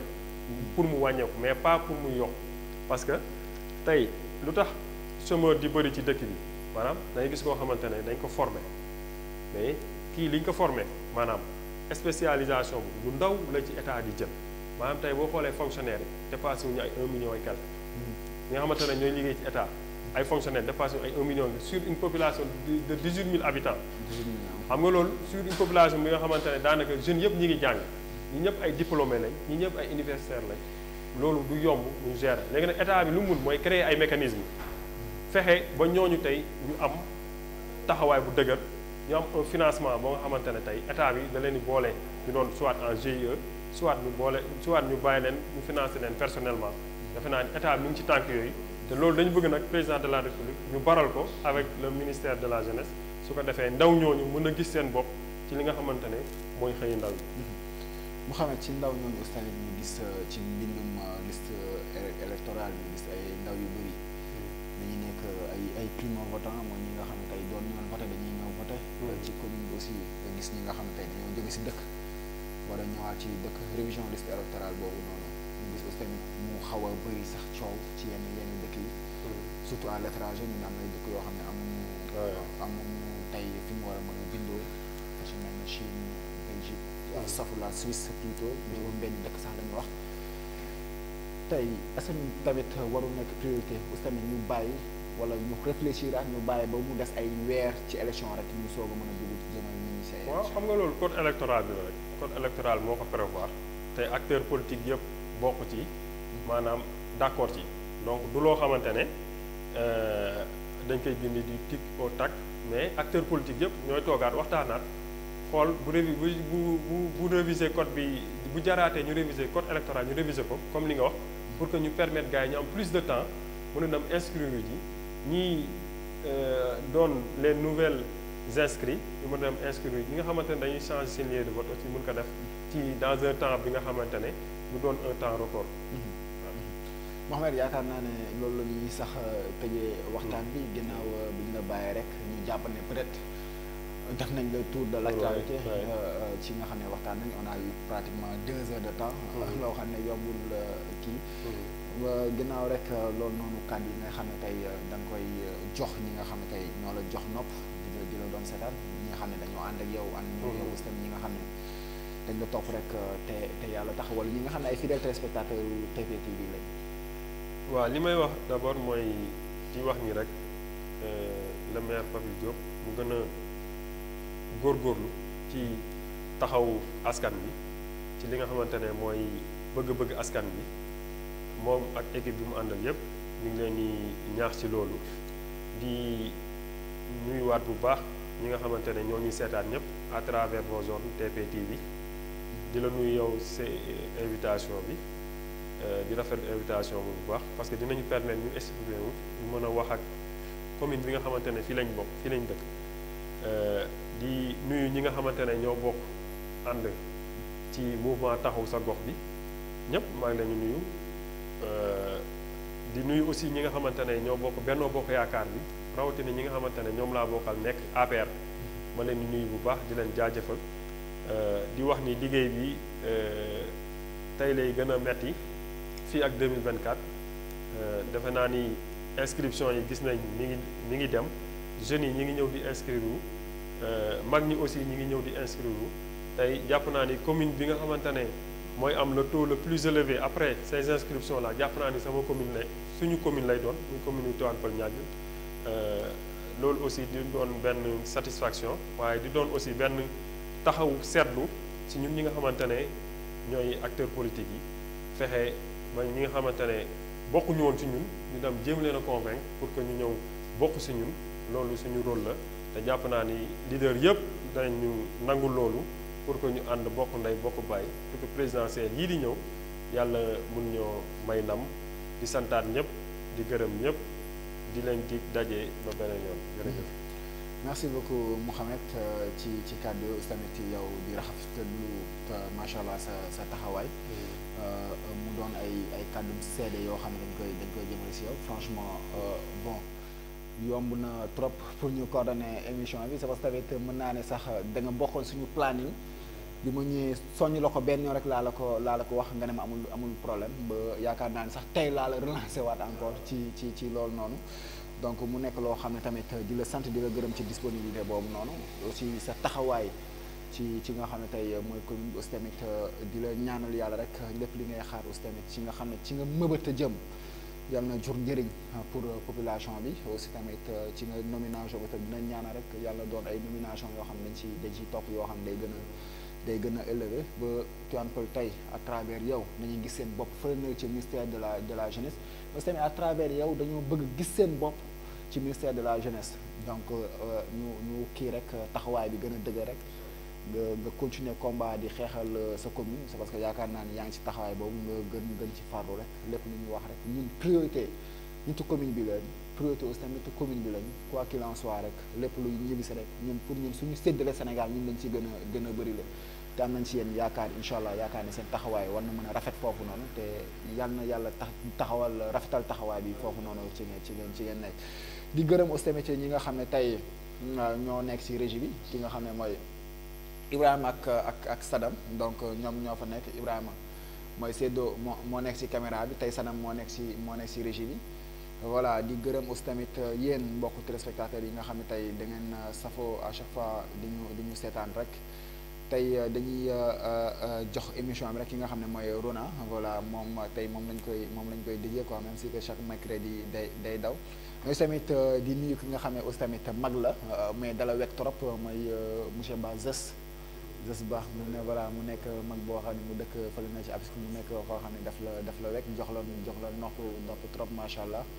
aussi tamit mu nekk ay nit ñoo xam ne aussi tamit ay nit ñu baax lañ macha allah du ñu waxtaanee rek tey voilà.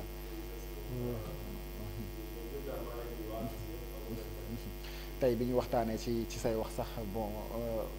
xaw na ma ne lan moo tax mi ngi invité Mouhamed andi woo ma toog ci wetam di ko wax ne rek incha allah invitation bi dina ñëw di remercier ñëpp di sant di gërëm ñëpp di sant ñi nga xam ne ñoom la ñuy àndal ci commercial bi mooy daara bi nga xam ne tey moom la ñuy àndal aussi tamit mooy ki nga xam ne mooy suñu yaay mère Mati muy yor ki nga xam ne tey mooy boutique tissu bi fii nii en face terrain central di leen jox rendez-vous rek ba ëllëg incha allah ci beneen after ndogu ñu war a ñëwaat yaatal nag incha allah jërë ngeen jëf.